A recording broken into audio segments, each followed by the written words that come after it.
The world felt wrong. That was Steven's first thought as consciousness returned to him, not painful, not frightening, just fundamentally wrong. The air tasted different. The ground beneath him hummed with an energy that wasn't the earth he knew, wasn't the gem homeworld, wasn't anywhere he'd ever been. His gem pulsed gently against his stomach, responding to his confusion with a warm, reassuring glow beneath his shirt. Steven Universe opened his eyes to an alley between two buildings that stretched toward a sky filled with advertisements he couldn't read. Neon signs flickered in characters that looked almost like Japanese but shifted strangely in his vision. The sounds of a bustling city echoed around him, car horns, distant sirens, the murmur of crowds, but underneath it all was something else. A constant background hum of energy that made his skin prickle. He pushed himself to his feet, wincing as his body protested. Nothing felt broken, but he was exhausted in a way that reminded him of the first time he tried to use his mother's powers. Like he'd been stretched too thin across too great a distance. His pink jacket was torn at the shoulder, and his jeans were scuffed, but otherwise he seemed intact. "Where am I?" he whispered to himself, then louder, "Lion. Connie. Anyone?" No response. No portal. No familiar faces. Steven took a shaky breath and stepped toward the mouth of the alley. He needed to figure out where he was, how he'd gotten here, and, most importantly, how to get home. But as he emerged onto the sidewalk, he froze. The street was crowded with people, and every single one of them was impossible. A woman walked past with flames dancing along her shoulders like living hair. A businessman's briefcase floated beside him, controlled by nothing visible. Two teenagers laughed as one of them stretched his arm an impossible 15 feet to grab a drink from a vending machine. A small child toddled after her mother, leaving tiny flowers blooming in her footprints on the concrete. Steven had seen strange things before. He'd fought corrupted gems, been to alien worlds, fusion danced with his best friends, but this was different. These weren't gems or their technology. These were humans, regular people, all using powers as casually as breathing. "Excuse me," Steven approached the woman with fire hair, trying to keep his voice steady. "I'm really sorry to bother you, but could you tell me where I am?" The woman glanced at him, her flames flickering with mild annoyance. "Muzutafu City, kid. You lost or something?" Muzutafu. The name meant nothing to him. "What country is this?" "Japan." She gave him a strange look. "You hit your head. Need me to call someone?" "No, I'm okay, thank you." Steven backed away quickly, his mind racing. Japan. He was in Japan, apparently, but not any version of Japan he knew. He ducked back into the alley, pressing his back against the wall as he tried to process what he'd seen. Everyone had powers. Everyone. It wasn't gem magic or technology, it was something inherent to this world, as natural as walking or talking. His hand moved instinctively to his gem, feeling its familiar warmth. At least he still had his own powers. That was something. A sound made him turn, a soft shuffling from deeper in the alley. Steven tensed, summoning his shield instinctively. The pink hexagonal barrier materialized on his arm with a familiar shing, casting rose-colored light across the grimy walls. W8. Please don't hurt me. A boy stumbled into view from behind a dumpster, hands raised in surrender. He was probably around Steven's age, maybe a year or two younger, with unruly green hair and wide, terrified eyes. He wore a middle school uniform that had seen better days, the fabric wrinkled and one knee torn. Freckles dotted his face, and he looked like he'd been crying recently. Steven immediately dismissed his shield, raising his own hands. "I'm not going to hurt you. I'm sorry, I just got startled." The boy lowered his hands slowly, staring at where Steven's shield had been. "That was, your quirk is amazing. The crystalline structure, the hexagonal pattern, the way it materialized from nothing." He cut himself off, looking embarrassed. Sorry, I get excited about quirks. I'm kind of a hero otaku. A hero what? Steven asked, then shook his head. Actually, first. Are you okay? You look upset. The question seemed to catch the boy off guard. His eyes widened, and for a moment he looked like he might cry again. I'm fine. Just having a bad day. Steven recognized that tone. It was the same one he'd used plenty of times when things were definitely not fine. He moved closer, careful to keep his body language open and friendly. I'm Steven. Steven Universe. Universe? The boy blinked. That's quite a name. I'm Midoriya. Midoriya Izuku. He bowed slightly, a gesture that seemed automatic. Most people call me Deku, but that's more of a nickname. Nice to meet you, Deku. Steven smiled, and some of the tension left Midoriya's shoulders.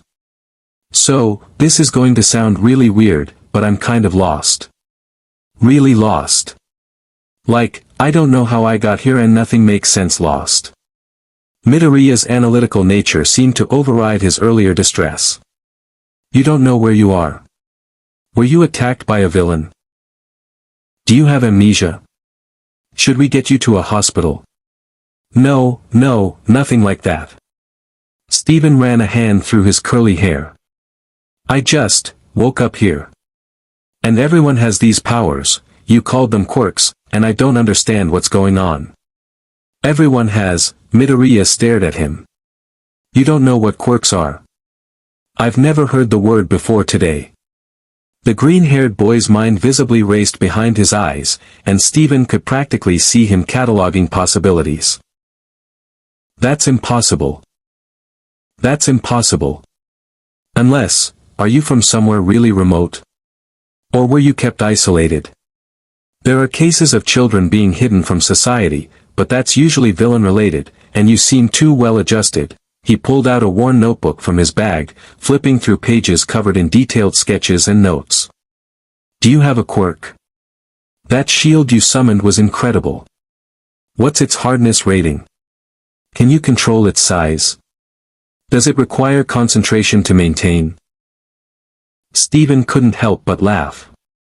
There was something endearing about Midoriya's enthusiasm, the way his entire demeanor changed when talking about powers. It reminded him of Peridot's rants about technology. I can answer those questions, but first, can you help me understand this world? I promise I'm not dangerous or anything. I just really need to figure out what's going on.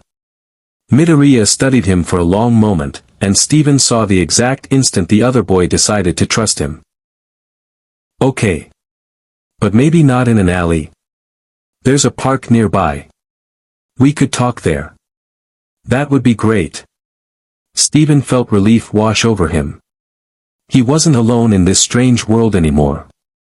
Thank you, Deku. Really. As they walked out of the alley together, two boys who didn't yet know how much they would change each other's lives, Steven's gem pulsed warmly beneath his shirt. Whatever had brought him to this world, whatever challenges lay ahead, he'd face them the same way he always had. With an open heart and the belief that things could get better. Even if he was very far from home. If you want to see more crossover stories exploring what happens when characters from different universes meet, hit that subscribe button and drop a comment below with what character you'd want to see next. Thanks for watching. The park was small but peaceful, tucked between apartment buildings like a green secret in the urban sprawl. Cherry blossom trees lined the walking paths, their petals drifting lazily through the afternoon air. Steven and Midoriya sat on a weathered bench near a playground where a few children played, their quirks manifesting in innocent ways. One child giggled as his fingers glowed like fireflies, another made dandelions grow wherever she pointed. Steven watched them with fascination while Midoriya pulled out his notebook, pen already poised. The green-haired boy had been silent during their walk, occasionally glancing at Steven like he was a puzzle that needed solving. Okay, Midoriya said finally, his voice steadier now that they were away from the alley. Let me start with the basics. Quirks are superhuman abilities that about 80% of the world's population has. They started appearing a few generations ago. The first case was a luminescent baby born in China. Now they're everywhere, and society has completely restructured around them. Stephen leaned forward, absorbing every word. 80%. That's almost everyone. Right. Which is why it's so strange that you don't know about them.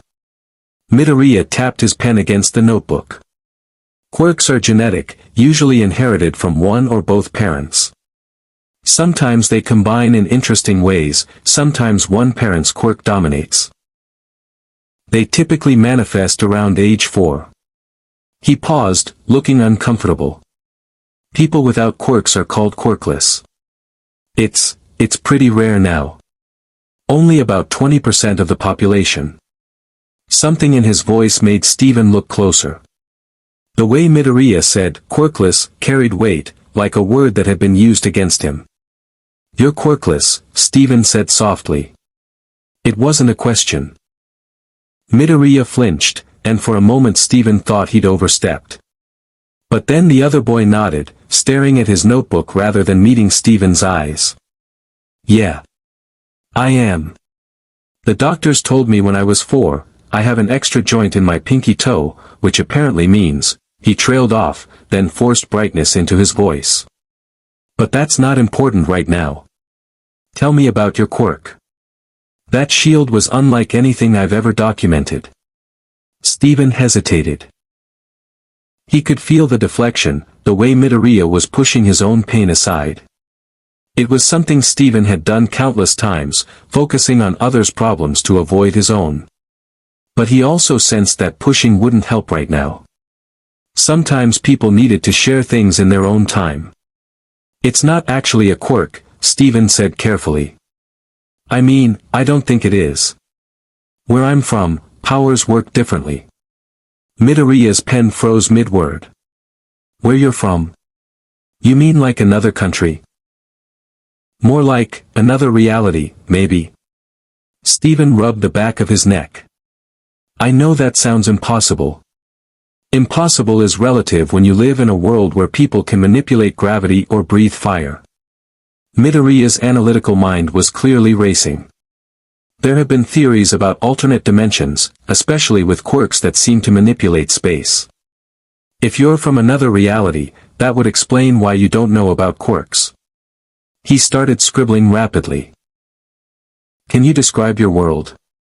Are there different power systems? Is the history similar to ours? Stephen felt a wave of relief. He'd been worried about being dismissed as crazy, but Midoriya's immediate acceptance made everything easier. In my world, most humans don't have powers. But there are these beings called gems, they're like sentient gemstones from space. My mom was a gem, and I'm half human, half gem. That's where my powers come from. Half human. Midoriya looked up sharply. So you're a hybrid of two species. That's fascinating. I've never heard of a quirk that works like that. Can you explain the mechanics? For the next 20 minutes, Stephen did his best to explain. He talked about gems and their projected bodies, about his mother rose quartz and the crystal gems, about how his powers were tied to his emotions and his gem itself. He showed Midoriya the pink gemstone embedded in his stomach, watching the other boy's eyes go wide with wonder. Midoriya filled page after page with notes and sketches, asking questions that showed a sharp, strategic mind. He wanted to know about energy consumption, regeneration limits, the difference between Stephen's shield and other defensive abilities. It reminded Stephen of conversations with Pearl, the way she would analyze every aspect of combat and strategy. This is incredible, Midoriya breathed, staring at his notes. Your powers aren't genetic in the traditional sense. They're part of your physical being. The gemstone is your actual source, not just a focus. An emotional state affects power output. He looked up at Stephen with something like awe. You're not just from another world. You're proof that there are entirely different forms of power out there. Steven felt himself smiling. There was something infectious about Midoriya's enthusiasm. What about you? You said you're quirkless, but you know so much about quirks. Are you studying to work with heroes or something? The light in Midoriya's eyes dimmed immediately. He closed his notebook carefully, his fingers tracing the worn cover. I want to be a hero, he said quietly. I've wanted to be a hero my entire life. But everyone says it's impossible without a quirk. My childhood friend tells me I should give up. My teachers laugh at me. My mom, he swallowed hard. My mom apologized to me. Like it was her fault I was born wrong. Steven's chest tightened. He knew that feeling, the sense of being broken, of not living up to what everyone expected. He'd struggled with his gem powers for years, constantly compared to his mother, always feeling like he wasn't enough. You're not wrong, Steven said firmly. There's nothing wrong with being quirkless. Easy for you to say when you have powers. The words came out bitter, and Midoriya immediately looked horrified. I'm sorry, I didn't mean. No, you're right. Steven held up a hand. I do have powers. But I also spent years feeling like I was defective because I couldn't use them right. I couldn't make my shield appear when I needed it. I couldn't control my floating. I kept screwing up and putting people in danger. He met Midoriya's eyes. Powers don't make you a hero, Deku. Your heart does. And from what I can see, you've got a pretty amazing heart. Midoriya stared at him, his eyes beginning to water. You don't understand what it's like here. Heroes are everything in this society. They're celebrities, protectors, symbols. And they all have quirks. All of them. There's never been a quirkless pro-hero. Never. Then maybe you'll be the first. The simplicity of Steven's response seemed to stun Midoriya into silence. Steven continued, leaning forward with earnest intensity. Look, I don't know all the rules of this world yet. But I know that in my world, some of the strongest people I've met didn't have powers. My best friend Connie is completely human. No gem abilities at all, and she's fought side by side with me against enemies that would terrify most people. My dad doesn't have powers either, but he's one of the bravest people I know. But this world is different, Midoriya protested weakly. The villains here have quirks. The entrance exams for hero schools test quirk usage. The entire system is built around having powers. So change the system. Steven grinned. Or find a way to work within it. You're already halfway there. You know more about quirks than probably anyone I'll ever meet. That's a power in itself, right? Strategy, analysis, understanding how abilities work. Midoriya looked down at his notebook, filled with years of observations and dreams. I never thought of it that way. Well, start thinking of it that way. Steven bumped his shoulder gently against Midoriya's. Besides, you're not alone anymore. I'm stuck in this world, at least until I figure out how to get home. And if I'm going to be here, I might as well help my new friend become a hero. Your friend? Midoriya's voice cracked slightly. Yeah. If you want to be. Steven smiled warmly. I could use someone who knows how this world works. And you could maybe use someone who believes in you unconditionally. Sound like a deal? For a moment, Midoriya just stared at him. Then, slowly, a genuine smile broke across his face, the first real smile Steven had seen from him. Deal, he whispered.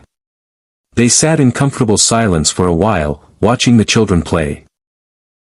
Steven's mind was already racing with possibilities.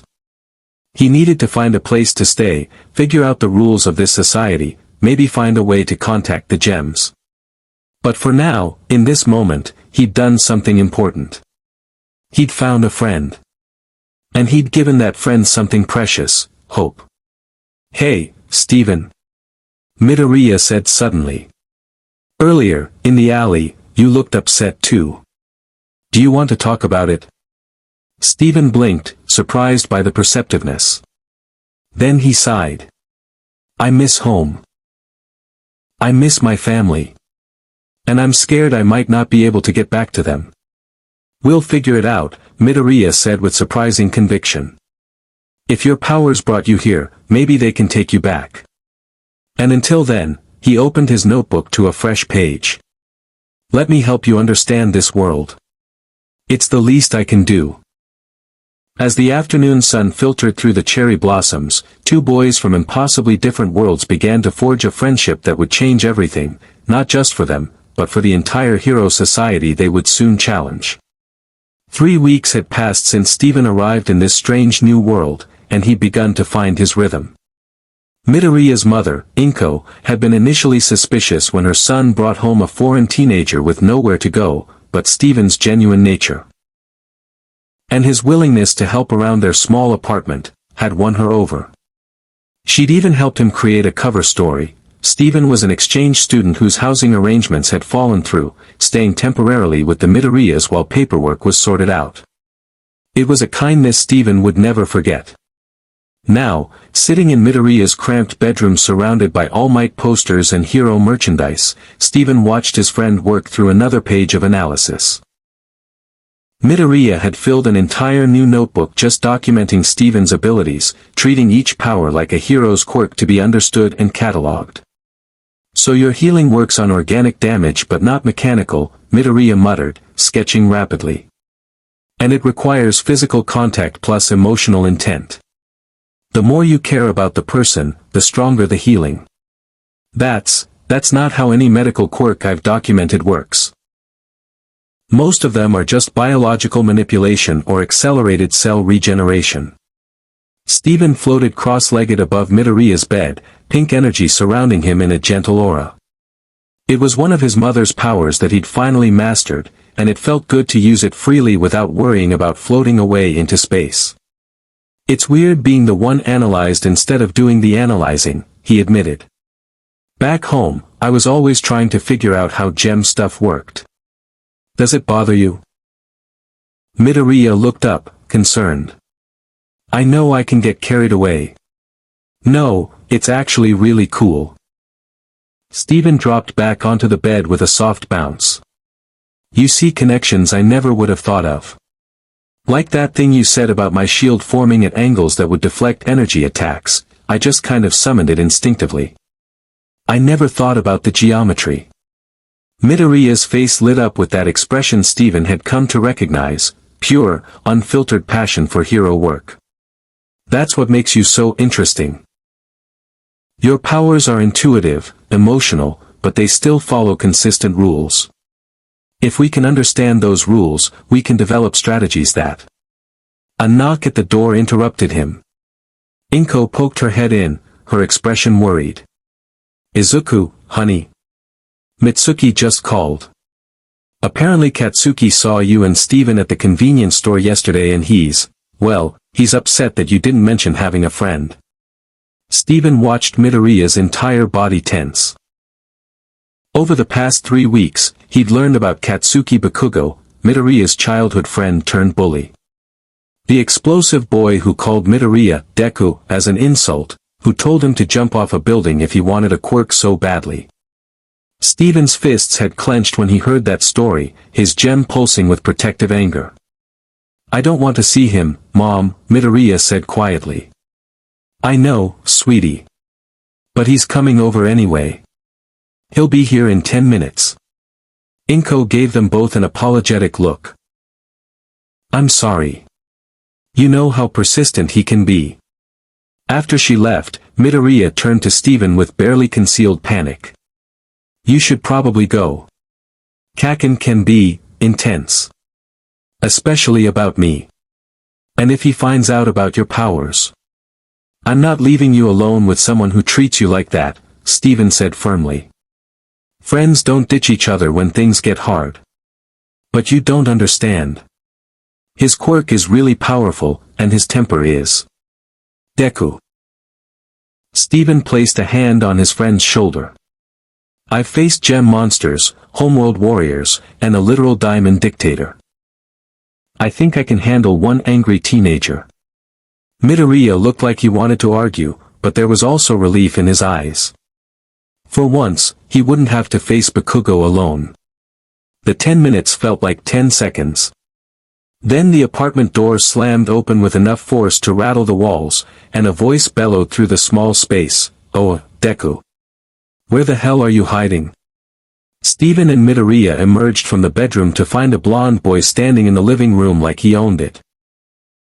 Katsuki Bakugo was almost aggressively confident, with spiky hair and sharp red eyes that immediately locked onto them. Small explosions popped in his palms, a threat display, Steven realized. This was someone who used his power to intimidate.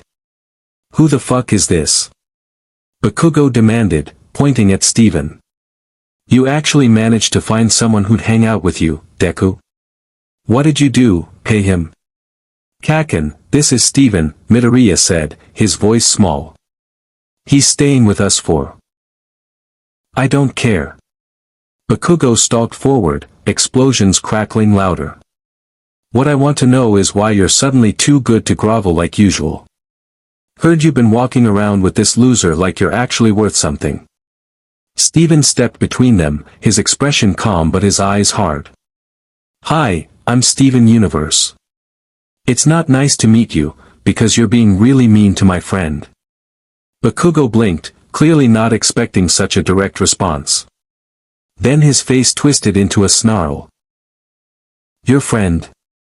This quirkless waste of. Don't. Steven's voice dropped, and his gem began to glow beneath his shirt. Don't finish that sentence. Or what? Bakugo's hands erupted in larger explosions. You gonna try to defend him? What's your quirk, pink hair? You some kind of flashy support type who thinks he can. He didn't get to finish. Steven summoned his shield with a thought, the pink hexagonal barrier materializing between them so fast that Bakugo actually stumbled backward in surprise. The shield's surface shimmered with inner light, simultaneously beautiful and unmistakably threatening. I don't have a quirk, Steven said evenly. Where I'm from, we call them powers. And I've got plenty of them. But here's the thing, Bakugo, powers don't make you better than anyone else. I've met people with incredible abilities who were terrible, cruel, and selfish. And I've met people with no powers at all who were the bravest, kindest heroes I've ever known.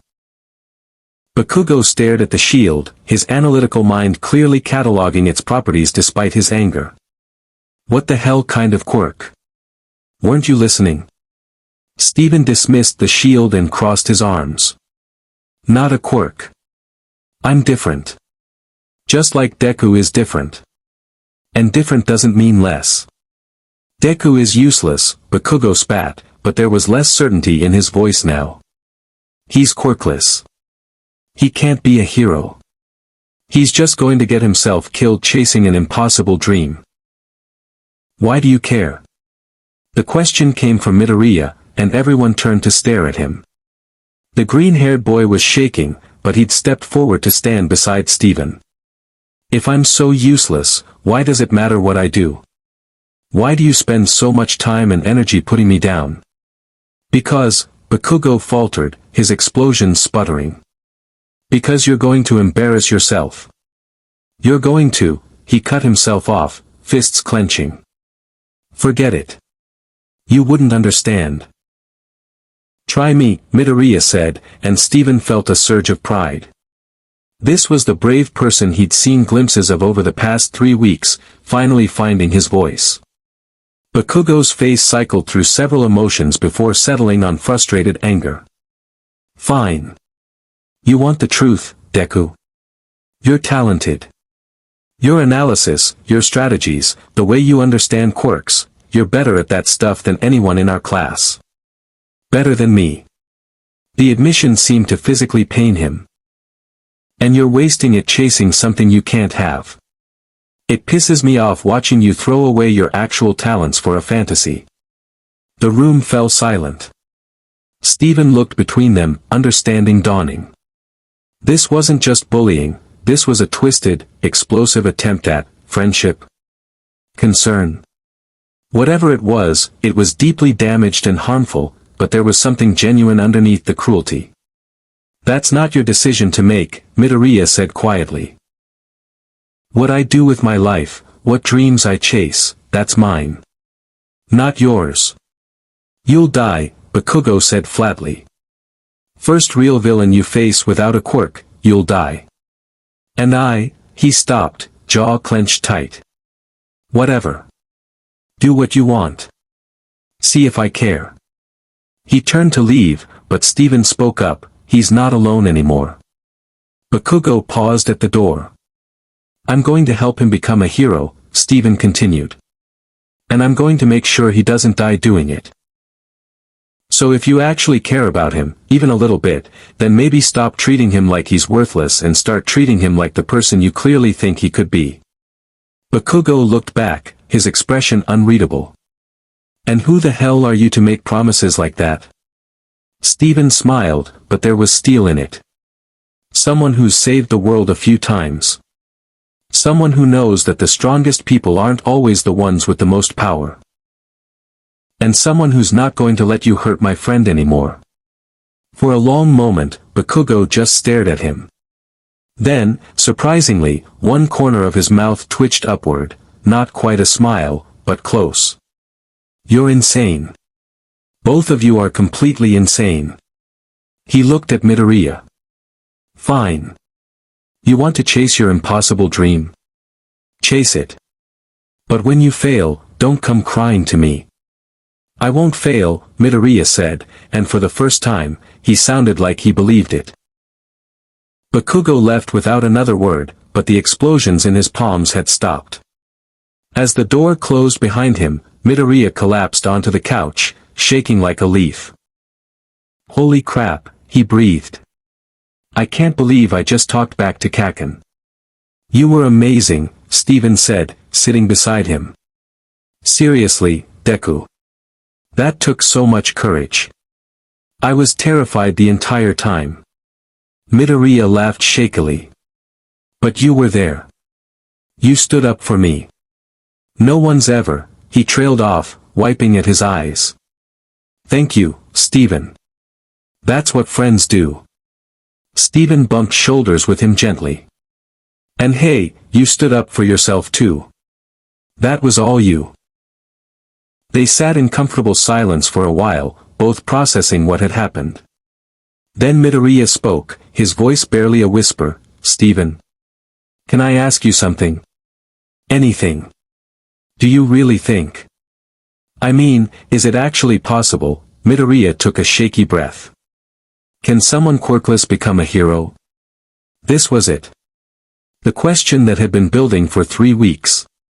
The question that Steven had known was coming, that Midoriya had been too afraid to ask. Steven turned to face his friend fully, making sure Midoriya could see the complete sincerity in his eyes. Yes. One word. No hesitation. No doubt. Just absolute, unwavering certainty. Midoriya's eyes widened, filling with tears. You really believe that? I know it, Steven said firmly. Because being a hero isn't about having powers, Deku. It's about having the courage to stand up when everyone else sits down. It's about protecting people who can't protect themselves. It's about never giving up, even when things seem impossible. He placed a hand over his heart. You have all of that. You've had it your whole life. You just needed someone to see it. Midoriya broke down completely, tears streaming down his face as years of pain and self-doubt came pouring out. Steven pulled him into a hug, letting his friend cry it out. Inko appeared in the doorway, her own eyes wet, but she didn't interrupt. She just smiled gratefully at Steven and quietly returned to the kitchen. When Midoriya finally pulled back, he was still crying, but he was also smiling. I want to try, he said. I want to prove that a quirkless person can be a hero.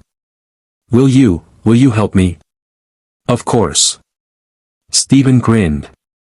What are best friends for? And in that moment, something fundamental shifted. Midoriya Izuku, the quirkless boy who'd been told his whole life that his dreams were impossible, decided to believe in them anyway. Because someone incredible and kind and powerful, had looked him in the eyes and told him it could be done. The path ahead would be difficult. The world would push back. But for the first time in his life, Midoriya wasn't walking it alone. The training began the very next day. Steven had suggested they start early, meeting at Dagobah Municipal Beach before sunrise.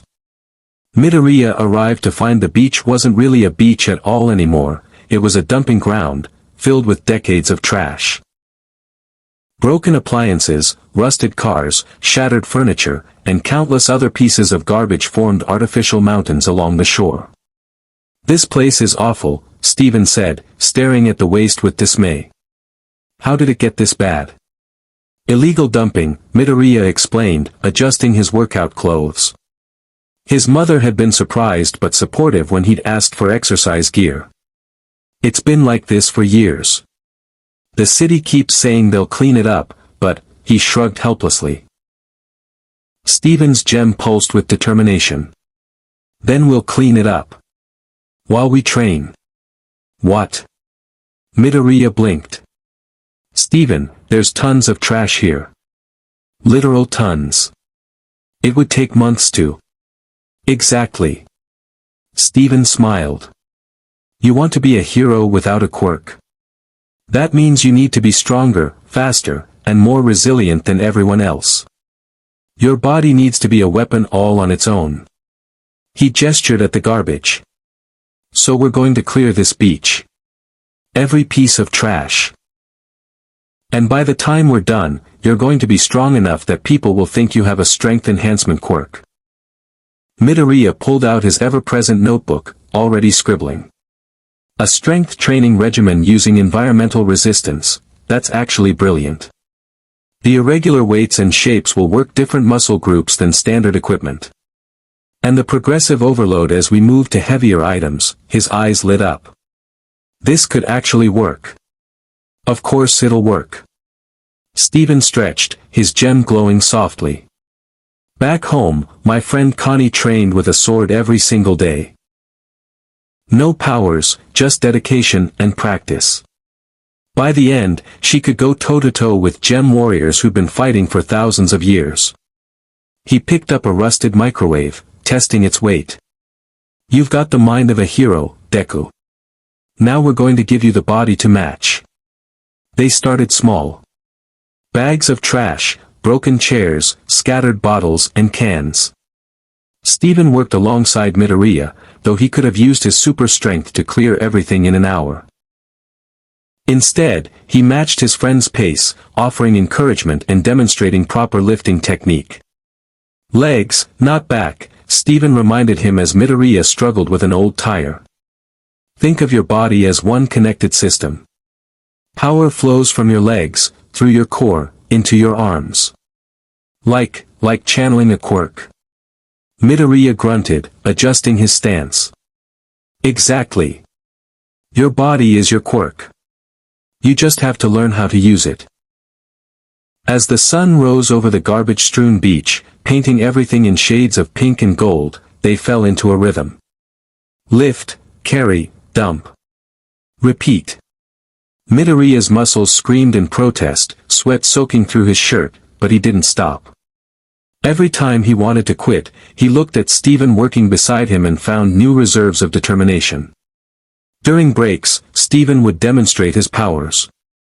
Not to show off, but to teach. He'd summon his shield and explain how emotional clarity made it stronger. He'd float objects with his mother's levitation ability, describing how intent shaped the power. He'd even create his bubble, the pink sphere that had protected him countless times. "Your powers are so versatile," Midoriya observed, documenting everything. "Offense, defense, mobility, support, you're like a multi-role hero all by yourself." "Maybe," Steven said, dismissing his bubble. "But I can't be everywhere at once. I can't save everyone by myself. That's why heroes work in teams, right?" Everyone brings different strengths. In this world, most heroes do work in teams or agencies, Midoriya confirmed. Even All Might, the #1 hero, collaborates with sidekicks and other pros. His expression grew wistful. He's the symbol of peace. Just his presence makes people feel safe. That's the kind of hero I want to be. Steven had learned about All Might over the past weeks, the towering, muscular hero with an ever-present smile who'd built an entire career on the phrase, "I am here." The man was an icon in this society, representing everything heroes should be. Midoriya's bedroom was practically a shrine to him. "You know what's interesting?" Steven said, hauling a broken bicycle frame toward their growing junk pile. "All Might makes people feel safe just by existing. But you make people feel understood. That's a different kind of power, Deku." Midoriya paused mid-step, nearly dropping the bag of bottles he was carrying. "What do you mean?" "I mean you see people. Really see them." Steven gestured at Midoriya's notebook. "Every quirk you analyze isn't just about the power, it's about understanding the person using it.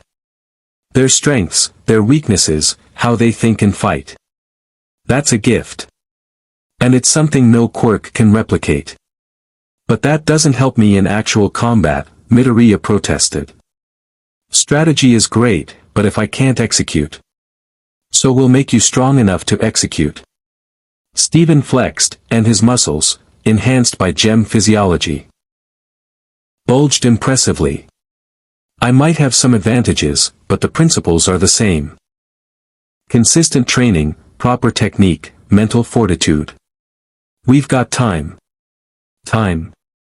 Midoriya's brow furrowed. "Steven, the UA entrance exam is in 10 months. That's not a lot of time to transform from this." He gestured at his scrawny frame. "Into someone who can compete with people who've been training their quirks their whole lives. Then we train every single day. No excuses." Steven's expression turned serious. "Look, I'm not going to lie to you. This is going to be hard. Probably the hardest thing you've ever done. Your body is going to hurt. You're going to want to quit. But if you stick with it, if you give me everything you've got, I promise you'll be ready." Midoriya stared at the ocean of trash surrounding them, then at his own shaking hands. 10 months. 10 months to transform himself from the Quirkless kid everyone mocked into someone worthy of standing in a hero school. It seemed impossible. But Steven believed in him. And maybe, just maybe, that was enough to start. "Okay," Midoriya said, squaring his shoulders despite his exhaustion. "Let's do this. Every day, no excuses." They shook hands, and in that moment, both boys felt the weight of what they were beginning. This wasn't just training. This was a declaration of war against a society that said Midoriya couldn't be a hero. Against years of mockery and discrimination. Against the very concept of limitations. Over the following weeks, their routine solidified. Every morning before school, they met at Dagobah Beach. Midoriya would push his body to its limits while Steven supervised, corrected form, and provided encouragement. They'd clear trash for 2 hours, then run through the city streets together, then finish with basic combat training. Steven taught Midoriya how to fall properly, how to roll with impacts, how to use an opponent's momentum against them. He demonstrated techniques he'd learned from Pearl's sword fighting, from Garnet's disciplined combat style, from Amethyst's wild unpredictability. Midoriya absorbed everything like a sponge, his analytical mind cataloging every movement, every principle. "Why are you teaching me to dodge so much?" Midoriya asked one morning, panting after a particularly brutal agility drill. "Shouldn't I be learning to hit harder?" "Defense is more important than offense when you're starting out," Steven explained. "A hero who can avoid damage stays in the fight longer. Plus, dodging doesn't require power, just timing and awareness. Skills you can develop regardless of having a quirk." Midoriya nodded, adding notes to his increasingly elaborate training journal. He'd started documenting everything, his diet, his sleep schedule, his measurements and progress. His mother had been amazed at his dedication, though she'd also made Steven promise to keep her son safe. At school, things began to change. Midoriya walked differently now, not hunched and apologetic, but upright. He still faced mockery from classmates, still endured Bakugo's explosions and insults, but there was a new resilience in him. He wasn't just surviving anymore. He was preparing. Bakugo noticed. Of course he noticed. The explosive boy would watch Midoriya with calculating eyes, clearly trying to figure out what had changed. A few times, he seemed on the verge of confronting them, but he never did. It was like their last conversation had created a fragile truce, not friendship, but mutual acknowledgement. Steven, meanwhile, was navigating his own challenges. Inko had enrolled him in Midoriya's school under his cover story, which meant attending classes taught entirely in Japanese. Thankfully, whatever force had brought him to this world had apparently included a translation effect. He could understand and speak the language instinctively, even if he didn't know how. The cultural differences were harder to navigate. The rigid structure, the emphasis on conformity, the way power determined social hierarchy, it all reminded him uncomfortably of Homeworld's caste system. But he was adapting, learning, finding his place in this strange world.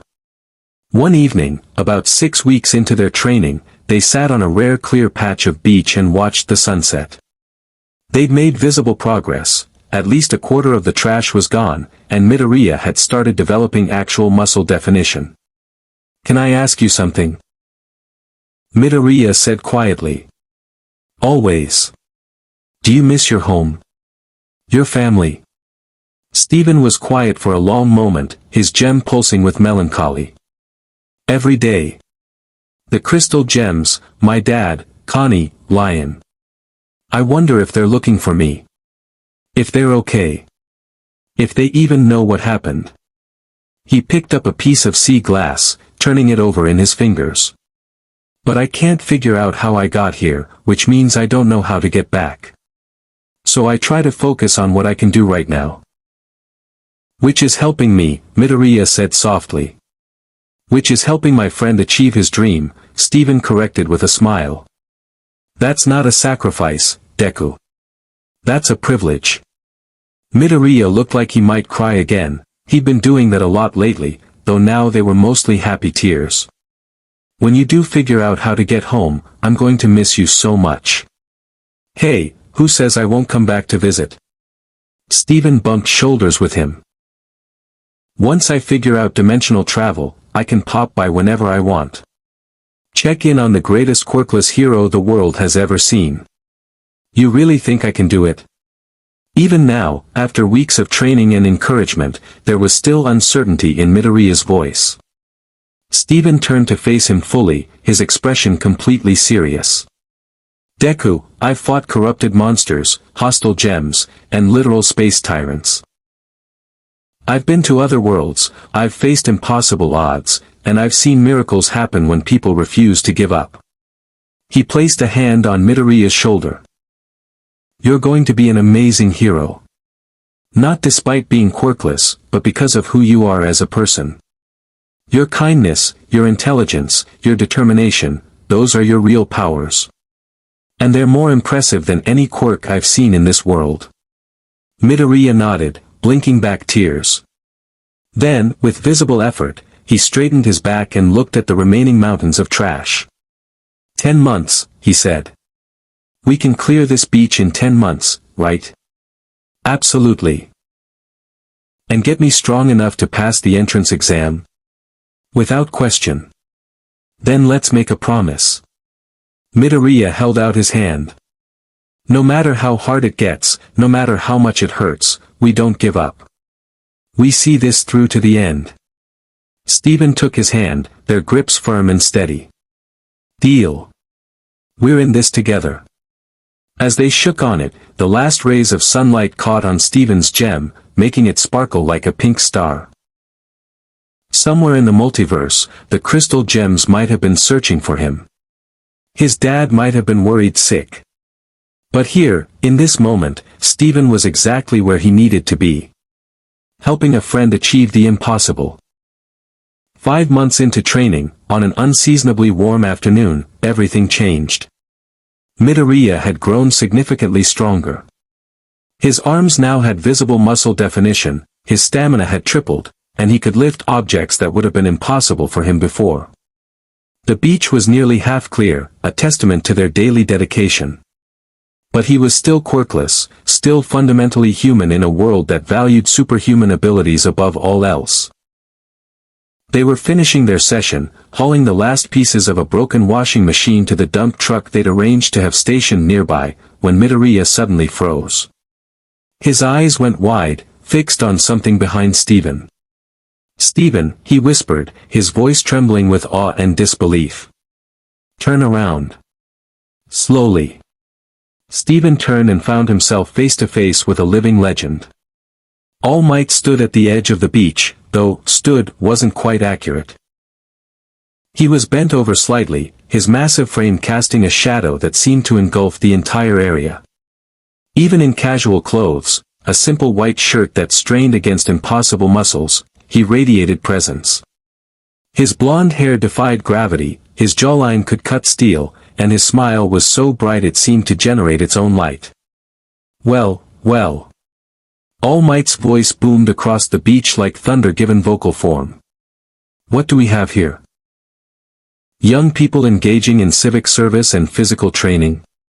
Wonderful. This is exactly the kind of initiative that builds heroic character."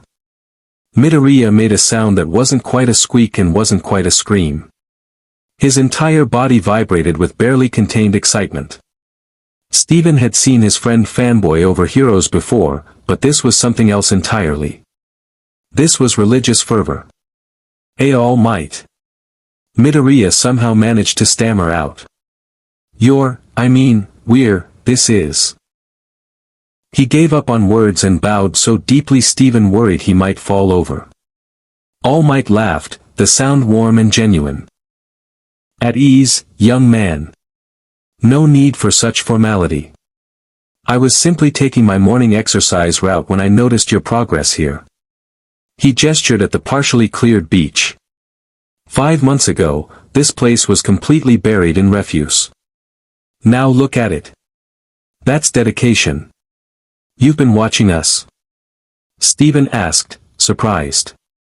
His gem pulsed with curiosity, and a touch of wariness. He'd learned to be careful around powerful figures, especially ones who appeared without warning. "Not watching, exactly," All Might clarified, his smile never wavering. "But I run this route regularly, and I notice patterns. 2 young people, here every morning before dawn, working tirelessly to better themselves and their community. That's heroic behavior worth acknowledging." Midoriya looked like he might actually faint. Steven put a steadying hand on his shoulder. "Thank you, sir," Steven said politely. "I'm Steven Universe, and this is Midoriya Izuku. We're training for the UA entrance exam." UA. All Might's smile somehow grew even brighter. Japan's most prestigious hero academy. A lofty goal indeed. "And what are your quirks, young ones?" The question hung in the air like a guillotine blade. Steven felt Midoriya tense beside him, felt the familiar shame and fear rolling off his friend in waves. 5 months of progress, of building confidence, and one simple question threatened to tear it all down. "I don't have a quirk," Steven said before Midoriya could respond. "Where I'm from, we have different kinds of powers. I'm half gem, it's complicated. But my abilities aren't genetic like quirks are." "Fascinating." All Might's eyes gleamed with interest. "I've heard theories about foreign power systems, but never met someone who," he paused, noticing Midoriya's silence. "And you, young Midoriya? What's your quirk?" The moment stretched. Steven squeezed Midoriya's shoulder, offering silent support. His friend took a shaky breath. "I don't have one either," Midoriya said quietly. "I'm quirkless. But I'm going to be a hero anyway." Steven expected shock, dismissal, maybe even mockery disguised as concern. What he didn't expect was for All Might's smile to falter, just for a moment, replaced by something that looked almost like pain. "Quirkless," All Might repeated softly. Then, even softer, "I see." An awkward silence fell over the beach. All Might seemed to be wrestling with something internal, his larger-than-life presence dimming slightly. When he spoke again, his voice had lost some of its bombastic energy. "Young Midoriya, may I speak with you candidly?" "Of course." Midoriya practically vibrated with eagerness despite his nervousness. The path of a hero is dangerous. Incredibly so. Every day, heroes face villains with quirks designed for destruction, for killing, for chaos. All Might's expression grew serious. Without a quirk of your own, without any power to defend yourself or others, you would be at an insurmountable disadvantage. The entrance exam alone requires combat against robot opponents designed to test quirk applications. How would you? Parkour, weak points, and strategy, Steven interrupted, his voice firm. All Might turned to him in surprise. The robots have joints, power cores, visual sensors, vulnerable points that don't require superhuman strength to exploit.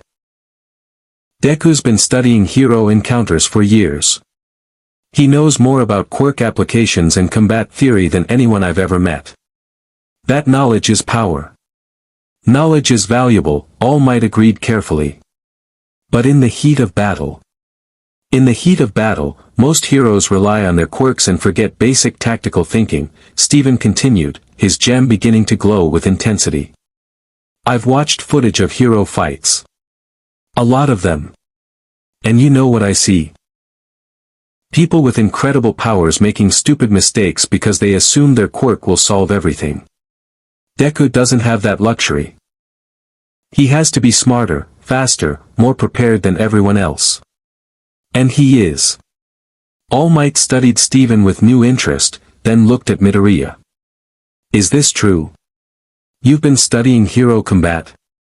Midoriya fumbled with his bag and pulled out one of his many notebooks, the one he'd started specifically for analyzing pro-heroes. He flipped it open to a random page, revealing detailed sketches of All Might himself, annotated with observations about fighting styles, power application, environmental awareness, and tactical decisions. Your fight against the toxic chainsaw villain last year, Midoriya said, his voice growing stronger as he fell into familiar territory. You used your Detroit Smash, but not at full power. The wind pressure alone was enough to knock the villain off balance and disperse his poisonous gas quirk. You could have hit him directly, but that might have caused collateral damage to the nearby buildings. So you adapted your approach based on environmental factors and the specific threat profile of. He cut himself off, looking embarrassed. Sorry. I get carried away. All Might stared at the notebook, then at Midoriya, then back at the notebook. Something shifted in his expression. Surprise giving way to consideration, consideration giving way to something that might have been respect. You saw all that? All Might asked quietly. I see everything, Midoriya admitted. Every hero, every fight, every decision. I study them because I want to understand what makes someone a hero. Not just their quirk, but their choices. Their strategies. Their hearts. All Might was quiet for a long moment. Then, unexpectedly, he laughed. Not his usual booming laugh, but something softer and more genuine. You know, when I was young, someone told me that heroes aren't born. They're made through determination, sacrifice, and an unshakable will to protect others. He looked between Steven and Midoriya. I'm beginning to remember why I believed that. So you think it's possible? Midoriya's voice was barely a whisper, fragile with hope. For someone quirkless to be a hero? All Might's expression became complicated. He opened his mouth, closed it, then seemed to make a decision. Young Midoriya, may I ask you a question? Anything. Why do you want to be a hero? Midoriya didn't hesitate. Because when I see someone in trouble, I want to help them. When I see injustice, I want to stop it. When I see people suffering, I want to save them with a smile on my face, just like you do. His eyes shone with unshed tears. I know I don't have a quirk. I know the odds are against me. But I can't imagine doing anything else with my life. Being a hero isn't just what I want to do, it's who I am. Something profound happened in that moment. All Might's entire demeanor shifted, his massive shoulders straightening even further. When he spoke, his voice carried the weight of someone making a decision that would change multiple lives. Young Midoriya, young Steven, I need to tell you something. But first, he glanced around the beach, confirming they were alone. What I'm about to show you must remain absolutely secret. Do you understand? Both boys nodded, confused but committed. And then, to their absolute shock, All Might began to deflate. There was no other word for it. His muscles shrank, his frame collapsed inward, his hair fell flat, and his clothes suddenly hung loose on a rail-thin body. In seconds, the symbol of peace had been replaced by a gaunt, almost skeletal man with sunken eyes and a weak posture. Blood leaked from the corner of his mouth. Holy crap! Steven summoned his shield instinctively, ready to defend against whatever had caused this transformation. Midoriya looked like his entire worldview had shattered. All Might? What? How? This is my true form, the skeletal man said in a rough, wheezing voice completely unlike All Might's boom. 5 years ago, I was injured in a battle. Lost my stomach and part of my respiratory system. I can only maintain my muscular form for a few hours a day now. The rest of the time, I'm this. He coughed, blood spattering into a handkerchief he produced from his pocket. Steven moved forward instinctively, his hands beginning to glow pink. I can heal you. My powers. No, All Might, or whoever he truly was, held up a hand. I appreciate the offer, but I've accepted my limitations. They're a reminder of what I sacrificed to protect others. And they're why I understand what you're attempting, young Midoriya. Midoriya was still staring, his analytical mind clearly trying to process this impossible information. You've been fighting without full power. You've been managing a severe disability while still being the #1 hero. How? Determination. Strategy. And an unshakable will to protect others. All Might's skeletal face smiled. Not his trademark grin, but something more human and genuine. I thought I had to pass my power to someone born with potential, someone naturally gifted. But watching you two these past months, seeing your dedication, he coughed again. Perhaps I was wrong about what makes someone worthy of being a hero. Your power. Steven's eyes narrowed. You can transfer your quirk. Not exactly. All Might straightened as much as his damaged body would allow. My quirk is called One for All. It's been passed down through generations, growing stronger with each successor. And I've been searching for someone worthy to inherit it. The implications hit Steven like a truck. A transferable quirk. A power that could give Midoriya the physical abilities to compete with naturally gifted students. It was perfect, almost too perfect. You're offering it to Deku? Steven asked carefully. I'm considering it, All Might admitted.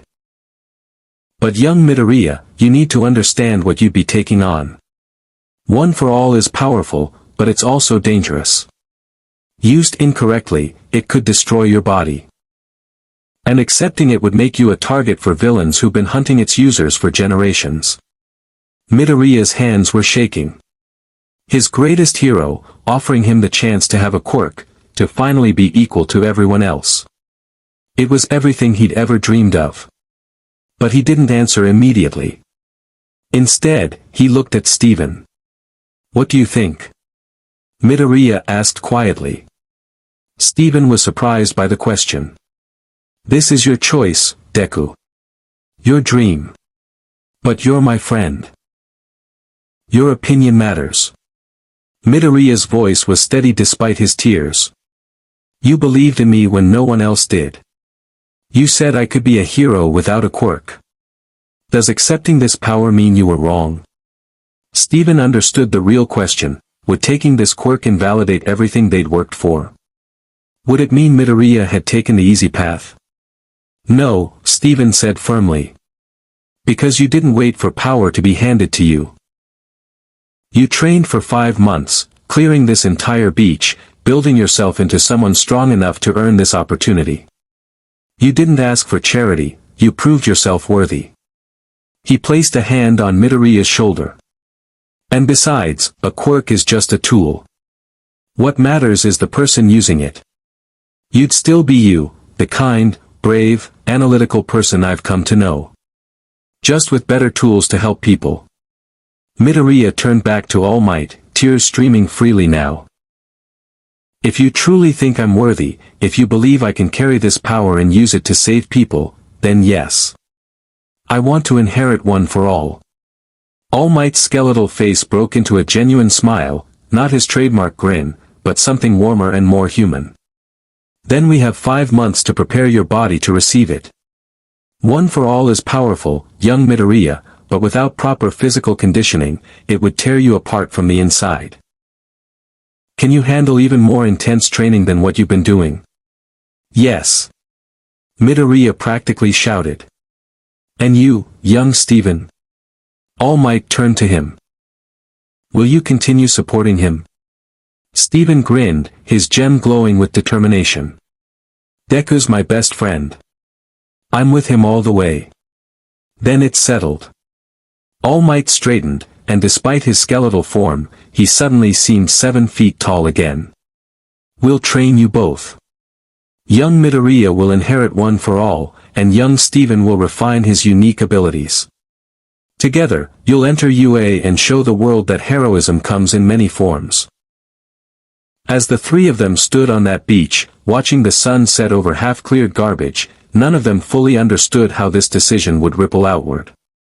How 2 boys and a legend would challenge the very foundations of hero society. But they were about to find out. The training intensified to a level that made their previous efforts look like warm-ups. All Might, who insisted they call him Toshinori Yagi in his true form, became a constant presence in their lives. He structured Midoriya's regimen with the precision of someone who understood exactly what the human body could endure and how to push it just beyond those limits.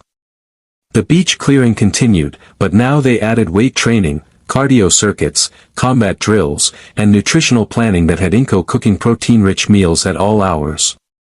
One for all is a stockpiling quirk, Toshinori explained during one of their dawn sessions, his skeletal frame bent over a training manual. It accumulates power and passes it from user to user, growing stronger with each generation. By the time it reaches you, young Midoriya, you'll have access to decades of accumulated strength. But that power needs a vessel strong enough to contain it. Midoriya nodded, sweat dripping from his chin as he held a plank position. His entire body trembled with effort, but he didn't drop. 3 months of training under All Might's guidance had transformed him from scrawny to lean and muscular. He'd never be naturally bulky, but every muscle he had was earned through brutal, consistent work. Steven trained alongside them, though his regimen was different. Toshinori had quickly recognized that Steven's gem physiology meant traditional human exercise had limited effect on him. Instead, they focused on combat application, emotional control, and exploring the full range of his abilities. Your shield is reactive, Toshinori observed, watching Steven summon and dismiss the pink barrier repeatedly. It appears fastest when you're protecting someone else. Have you considered why? Steven thought about it, his gem pulsing gently. Because that's what it's for. My mom's whole thing was protecting Earth and the people she loved. Maybe her powers respond to that same impulse in me. Precisely. Even in his true form, Toshinori's teaching enthusiasm shone through. Your powers are tied to your emotional state and your purpose. That makes them unpredictable in some ways, but also incredibly potent when aligned with your core values. He coughed into his handkerchief, an increasingly common occurrence that worried Steven. Have you explored your healing abilities? A little, Steven admitted. I healed a kid's scraped knee at school last week. But it's not something I advertise. People already think I'm weird. Because they don't understand gem biology, Midoriya interjected, not breaking his plank. His voice was strained but steady. I've been theorizing, if your gem is essentially your consciousness in physical form, then healing might be you sharing your life force temporarily. That would explain why it works better on people you care about. Emotional connection strengthens the transfer. Toshinori nodded approvingly. That analytical mind will serve you well at UA, young Midoriya. A hero who understands how powers work, both their own and others, has a significant tactical advantage. The three of them had fallen into an easy rhythm. Toshinori would arrive at dawn in his true form, supervise their training, offer guidance and encouragement, then transform into All Might to patrol for a few hours before his time limit ran out. Steven and Midoriya would train through the morning, attend school, then return for evening sessions focused on combat theory and strategy. It was during one of these evening sessions, about 3 months before the entrance exam, that Toshinori dropped a bombshell. Young Midoriya, I believe you're ready to inherit One for All. Midoriya nearly dropped the weight he was lifting. What? But I thought we had 3 more months. We do have 3 more months, Toshinori confirmed. But One for All takes time to master. If I give it to you now, you'll have those months to learn control before the entrance exam. Try to use it at full power too soon, and you'll break your bones.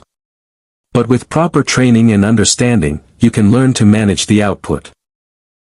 Steven set down his own weights, moving closer. How does the transfer work? Toshinori smiled, that genuine, All Might smile that Steven had come to recognize. It's surprisingly mundane, actually. One for All passes through DNA transfer. Traditionally, that means the successor ingests some of the predecessor's DNA. Like, blood. Midoriya looked simultaneously fascinated and horrified. Blood works, but I was thinking something less dramatic. Toshinori reached into his pocket and pulled out a single strand of his blonde hair. This should suffice. The absurdity of the moment wasn't lost on any of them. The greatest hero in Japan, offering his legendary power through a single hair. Midoriya stared at it like it was the Holy Grail. If I take this, Midoriya said slowly, I'll have a quirk. I'll be like everyone else. No, Steven said firmly. You'll be you, with a tool to help you achieve your goals. There's a difference. Your friend is right, Toshinori added. One for All doesn't change who you are, young Midoriya. It amplifies what's already there. Your courage, your analytical mind, your determination, those are yours. The power is just a means to an end. Midoriya's hand trembled as he reached for the hair. Then he paused. Can I ask you something first? Of course. Why me? Midoriya's voice cracked slightly. You could give this power to anyone. Someone already strong, someone with a powerful quirk that could combine with One for All. Why choose a quirkless kid who's spent his whole life being told he's worthless? Toshinori's expression softened. He sat down on a nearby crate, suddenly looking every one of his years. Because I see myself in you, young Midoriya. Not the me who became All Might, the me from before. The me who was terrified and uncertain, who wondered if I was worthy of this power. He coughed, a wet, rattling sound. And because you've already proven yourself. You've trained harder than anyone I've ever seen. You've refused to give up despite a society that told you your dream was impossible. That's the heart of a true hero. Plus, Steven added with a grin, you're my best friend, and I have excellent taste in people.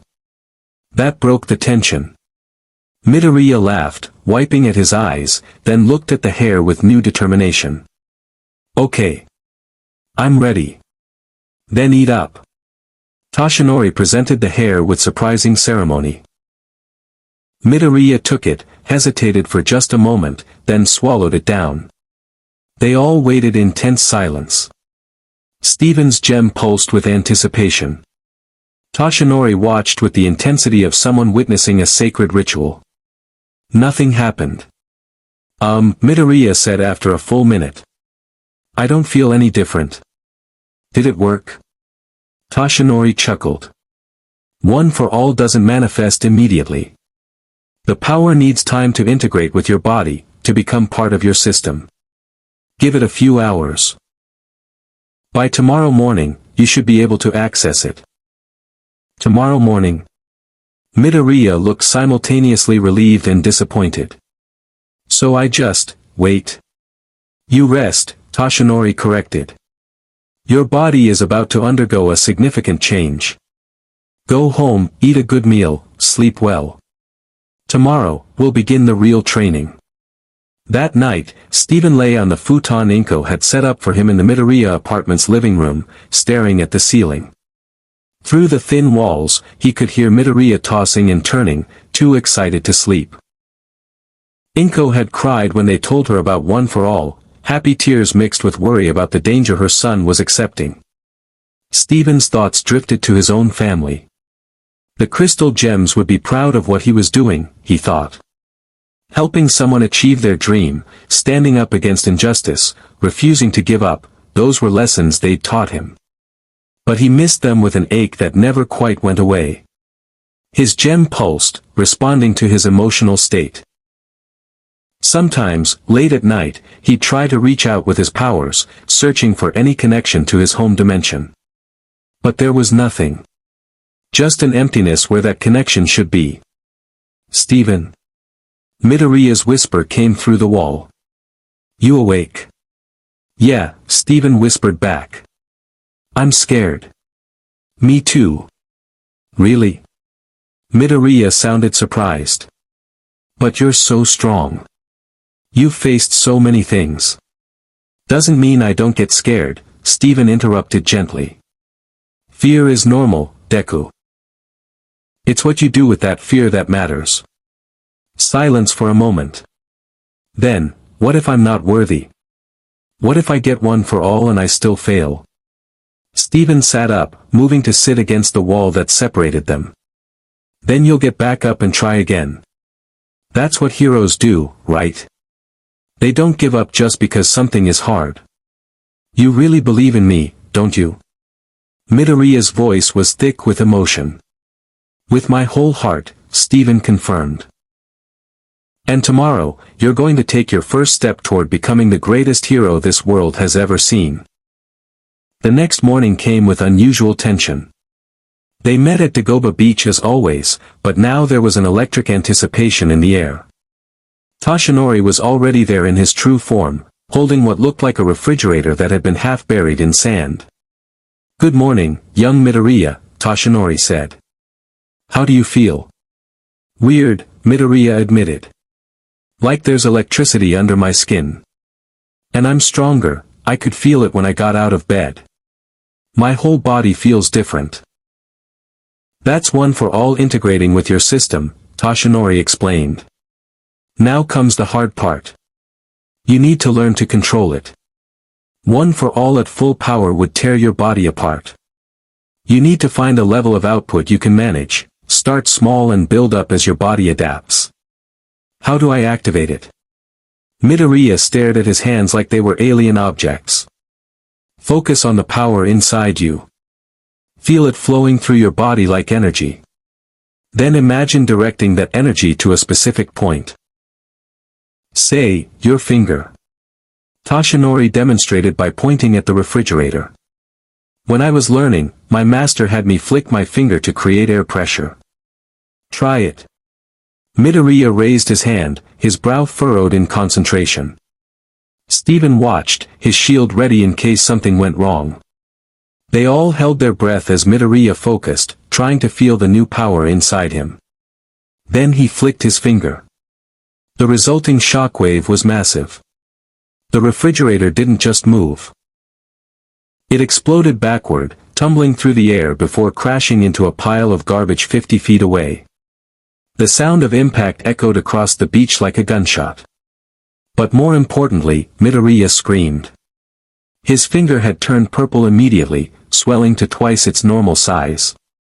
Tears streamed down his face as he cradled his hand, and Steven was moving before he even thought about it.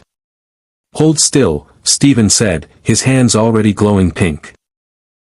He gently took Midoriya's injured hand, and his healing power flowed into his friend. The swelling reduced, the purple faded to bruised yellow, and Midoriya's screams became whimpers. "Too much power," Toshinori observed clinically, though his eyes showed concern. "You used one for all at full output. Your body can't handle that yet." "I didn't mean to," Midoriya gasped, still shaking from pain and adrenaline. "I just thought about using it and it all came flooding out at once." "That's normal for beginners," Toshinori assured him. "My master broke both arms the first time she tried to punch with one for all. You got off relatively easy with just a finger." He smiled encouragingly. "The good news is, it worked. You successfully accessed one for all. Now we just need to teach you control." Steven finished healing the worst of the damage, though he could tell Midoriya's finger would be sore for days. "Maybe we should practice with something less destructive first." "Agreed," Toshinori said. "Young Midoriya, for the next few weeks, I want you to practice activating one for all at the smallest possible output. Don't try to break anything or hit anything. Just feel the power moving through your body. Get comfortable with it existing inside you." Over the following weeks, that's exactly what they did. Midoriya would sit for hours, activating and deactivating one for all at levels so low it barely manifested as a faint green glow around his body. It was frustrating work. He wanted to punch through walls, to leap tall buildings, to finally have the power he'd dreamed of his whole life. But Toshinori was adamant, control before power. Steven supported him through every moment of frustration. When Midoriya would accidentally surge too much power and break another finger, Steven would heal him. When Midoriya wanted to quit because progress seemed too slow, Steven would remind him how far he'd already come. When Midoriya worried he wasn't worthy of one for all, Steven would list every reason why he absolutely was. They also continued the beach cleanup. Now, with one for all thrumming under his skin, Midoriya found the work easier. Not easy, he still had to control his output carefully to avoid accidentally launching a washing machine into the ocean, but manageable. The trash piles dwindled week by week. And slowly, gradually, Midoriya learned. He learned to activate one for all at 5% output. Then 10%. Then 15%. Each level brought new power but also new control. He learned to concentrate it in specific limbs, to pulse it for quick bursts, to sustain it for longer periods. By the time they entered the final month before the entrance exam, Dagobah Beach was completely clear. Where garbage mountains had once stood, there was now clean sand and the sound of waves. Inko had cried when she saw it. Toshinori had smiled with genuine pride. "You did it," Toshinori said, standing with them on the pristine beach as the sun set. "Both of you. You transformed yourselves and this place. That's the work of heroes." Midoriya looked at his hands, hands that now held incredible power, but more importantly, hands that had carried countless bags of trash, lifted impossible weights, and never given up. "We're ready for you, eh?" "As ready as you'll ever be," Toshinori confirmed. "The entrance exam will test you in ways you can't predict. But I believe in both of you. You're going to show that school what real heroism looks like." Steven put an arm around Midoriya's shoulders, his gem glowing warmly in the fading light. "Together?" "Together," Midoriya agreed. They didn't know it yet, but they were about to turn UA High School, and Hero Society itself, completely upside down. The morning of the UA entrance exam arrived with unseasonable cold and clear skies. Steven and Midoriya stood outside the massive gates of UA High School, staring up at the prestigious institution that had produced generations of top heroes. The building itself was enormous, a modern architectural marvel that seemed designed to inspire awe. Students streamed past them, some flying, some teleporting, some arriving in ways that defied conventional physics. The casual display of quirks was staggering. "I'm going to throw up," Midoriya whispered. "You're not going to throw up," Steven said confidently. "You're going to walk in there, take the exam, and show everyone what you're made of. What if I can't control one for all during the practical? What if I break all my bones in the first 5 minutes?" Midoriya was spiraling, his analysis paralysis kicking into overdrive. What if the written exam has questions I didn't study for? What if? Steven gently placed both hands on Midoriya's shoulders, making his friend look him in the eyes. "Deku. Breathe. You've trained for 10 months. You cleared an entire beach. You've mastered one for all at 15% output. You know more about hero combat than half the teachers in that building. You've got this." Midoriya took a shaky breath, then nodded. "You're right. I can do this. We can do this. That's the spirit." A booming voice made them both jump. They turned to find All Might in his muscular form, somehow wearing a suit that made him look even more imposing. His signature smile was firmly in place, though Steven could see the strain around his eyes. He'd already been in this form for a while this morning. Young Midoriya. Young Steven. Ready to become UA students. All Might. Midoriya's eyes went wide. "What are you doing here?" "I'm a teacher at UA now," All Might announced proudly. Several nearby students gasped and immediately started taking photos. "But that's classified information until after the exam, so keep it under your hats." He winked at them. "I just wanted to wish my protégés good luck. Not that you'll need it." Before they could respond, All Might swept away in a crowd of excited students and admirers, leaving Steven and Midoriya standing alone again. "Did he just publicly acknowledge us?" Midoriya looked panicked. "Everyone's going to wonder why All Might was talking to us specifically." "Focus," Steven reminded him gently. "One challenge at a time. Right now, we take the exam. Everything else can wait." They joined the stream of applicants entering the building. The sheer variety of people was astounding: students with extra limbs, students who glowed, students who seemed to be made of non-human materials. Steven noticed several people staring at him, clearly trying to figure out what his quirk might be based on his appearance. His pink jacket and curly hair made him stand out even in this crowd of the extraordinary. The written exam came first, held in a massive auditorium with assigned seating. Steven found himself separated from Midoriya, seated between a girl whose hair seemed to be made of living vines and a boy who kept accidentally freezing his desk with ice. The exam itself was comprehensive. Hero law, ethics scenarios, basic science, mathematics, Japanese language and literature, and a section on quirk theory that Steven struggled with since his knowledge of the subject was entirely secondhand from Midoriya's explanations. He did his best, relying on logic and the general education he'd received both in Beach City and at Midoriya's school. One question in particular stuck with him: a villain is holding a hostage in a building rigged to explode. You can save either the hostage or stop the explosion that will destroy the surrounding neighborhood. What do you do? Steven stared at the multiple choice options, none of which felt right. Finally, he wrote in the margin, find a third option. Heroes don't choose who to save, they save everyone or die trying. If I can't save both, I haven't been creative enough with my solution yet. He had no idea if that would be marked correct or not. But it was honest. The written exam ended after 2 hours, and they were given a short break before the practical. Steven found Midoriya in the cafeteria, hunched over a protein bar and looking pale. How'd you do? Steven asked, sitting down with his own lunch. I think I aced it, Midoriya admitted, then immediately looked guilty. Sorry, I know that sounds arrogant. It's not arrogant if it's true, Steven interrupted with a smile. You've been studying hero theory your entire life. You should do well on a test about it. What about you? Steven shrugged.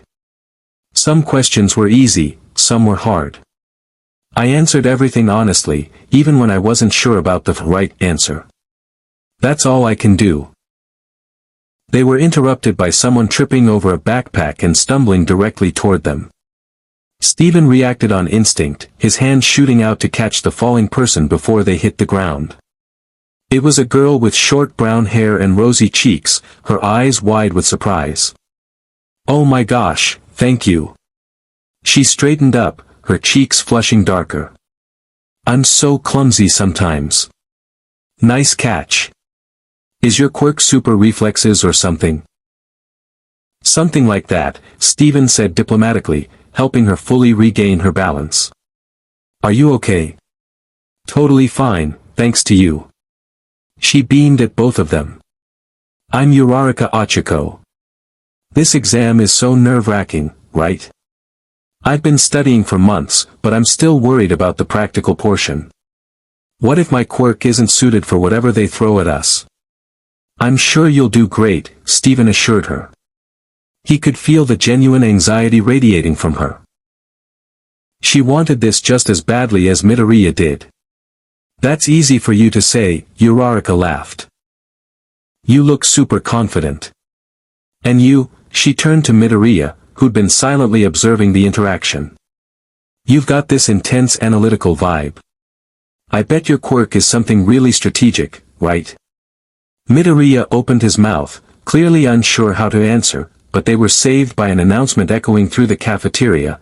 All examinees, please proceed to the orientation hall for practical exam instructions. The three of them joined the massive crowd flowing toward the orientation hall, a stadium-sized space with stadium seating. Steven and Midoriya ended up sitting together, with Uraraka a few rows away. She waved at them cheerfully before the lights dimmed. A spotlight illuminated the stage, where a hero with impossible blonde hair styled into a directional point stood behind a podium. His outfit was leather and denim, and he wore sunglasses despite being indoors. Welcome, listeners. His voice was amplified to rock concert levels, making several students wince. I'm Present Mike, and I'll be explaining the rules of your practical exam. Can I get a yeah? Silence from the audience. Tough crowd. Present Mike didn't seem bothered. Alright, here's the deal. You'll be sent to one of several mock cities we've constructed. Your goal, destroy villain robots to earn points. There are 3 types of villains, worth 1, 2, and 3 points respectively. You'll have 10 minutes to score as many points as possible. Use your quirks, use your tactics, use whatever you've got. A holographic display showed the 3 robot types, progressively larger and more threatening-looking machines. Midoriya immediately pulled out a notebook and started sketching them, analyzing potential weak points. There's also a 4th robot, Present Mike continued. But that one's worth 0 points. It's just an obstacle, avoid it. Think of it as a gimmick to make things interesting. A hand shot up in the audience. A tall boy with dark hair and glasses stood, his posture rigid and formal. Excuse me. If I may point out an inconsistency in your explanation. Shoot, listener. The handout clearly shows 4 robots, but you've only explained 3-point values. This is a crucial error that could affect examinees' performances. Additionally, the boy's eyes swept the crowd and landed on Midoriya, who was still scribbling in his notebook. You there. What do you think you're doing? This is a serious exam, not time for idle doodling. Your behavior is disrespectful to everyone here who's taking this seriously. Midoriya froze, his face going bright red. Steven felt his gem pulse with protective anger. He started to stand, ready to defend his friend, but Midoriya grabbed his arm. It's okay, Midoriya whispered. He's not wrong. I should be paying attention. You were paying attention, Steven hissed back. You were analyzing the robots, which is literally the smartest thing anyone in this room could be doing right now. Present Mike, meanwhile, was addressing the glasses boy's concern. The fourth robot is worth 0 points, listener. I explained that. It's an obstacle, not a target. Thanks for keeping me honest though, that's the kind of attention to detail we love to see. The orientation continued, with Present Mike explaining the rules about quirk usage, allowed and encouraged. Attacking other examinees, forbidden, and the time limit, 10 minutes. Finally, they were divided into groups and sent to different testing areas. Steven and Midoriya, to their dismay, were assigned to different battle centers. I wanted us to be together, Midoriya said quietly as they separated in the hallway. What if something goes wrong? Then you handle it, Steven said firmly. You're not the same person you were 10 months ago, Deku.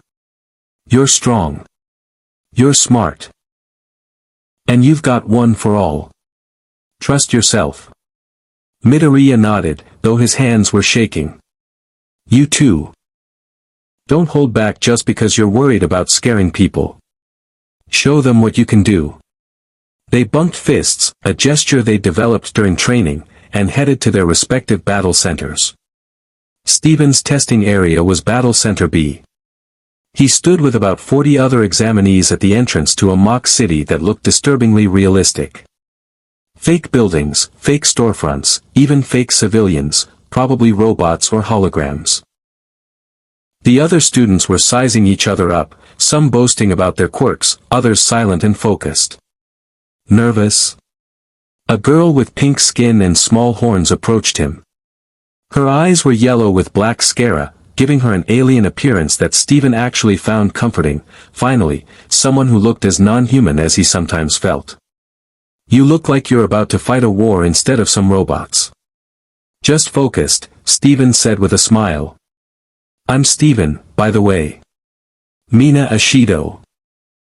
She grinned, revealing slightly pointed teeth. My quirk is acid, I can melt through pretty much anything. What's yours? Before Steven could answer, Present Mick's voice boomed over loudspeakers, ANNNNND. Start. What are you waiting for, listeners? There are no countdowns in real villain attacks. Go, go, go. The crowd surged forward. Steven ran with them, his gem already beginning to glow beneath his shirt. He could feel the familiar warmth of his powers awakening, responding to the adrenaline and determination flooding his system. A one-pointer robot rolled around a corner, a basic machine about the size of a car, with extending arms and a single glowing eye. 3 students immediately converged on it, their quirks flashing. Steven kept running. 1 point wasn't worth the competition. He needed to find clusters of robots, maximize his efficiency. He rounded a corner and found what he was looking for, 5 2-pointers and 2 3-pointers clustered together in an intersection. Other students were approaching from different directions, clearly having the same idea. Steven didn't hesitate. He summoned his shield mid-run and leaped, using the shield to bash directly into the nearest 3-pointer. The impact sent the robot flying backward into 2 of the 2-pointers, all 3 crashing to the ground in a tangle of sparking metal. Whoa! Someone shouted. What kind of quirk is that? Steven didn't answer. He was already moving to the next robot, his shield absorbing a blast from its arm cannon before he drove the barrier's edge into what he'd identified as its core processor. The robot sparked and died. 8 points in 30 seconds. This was going to be a long 10 minutes. Steven moved through Battle Center B like a pink whirlwind of destruction. His shield became an extension of his body, blocking attacks, bashing through armor plating, deflecting energy blasts back at their sources. When 3 1-pointers surrounded him, he created his bubble shield, the pink sphere expanding outward and sending all 3 robots tumbling across the pavement.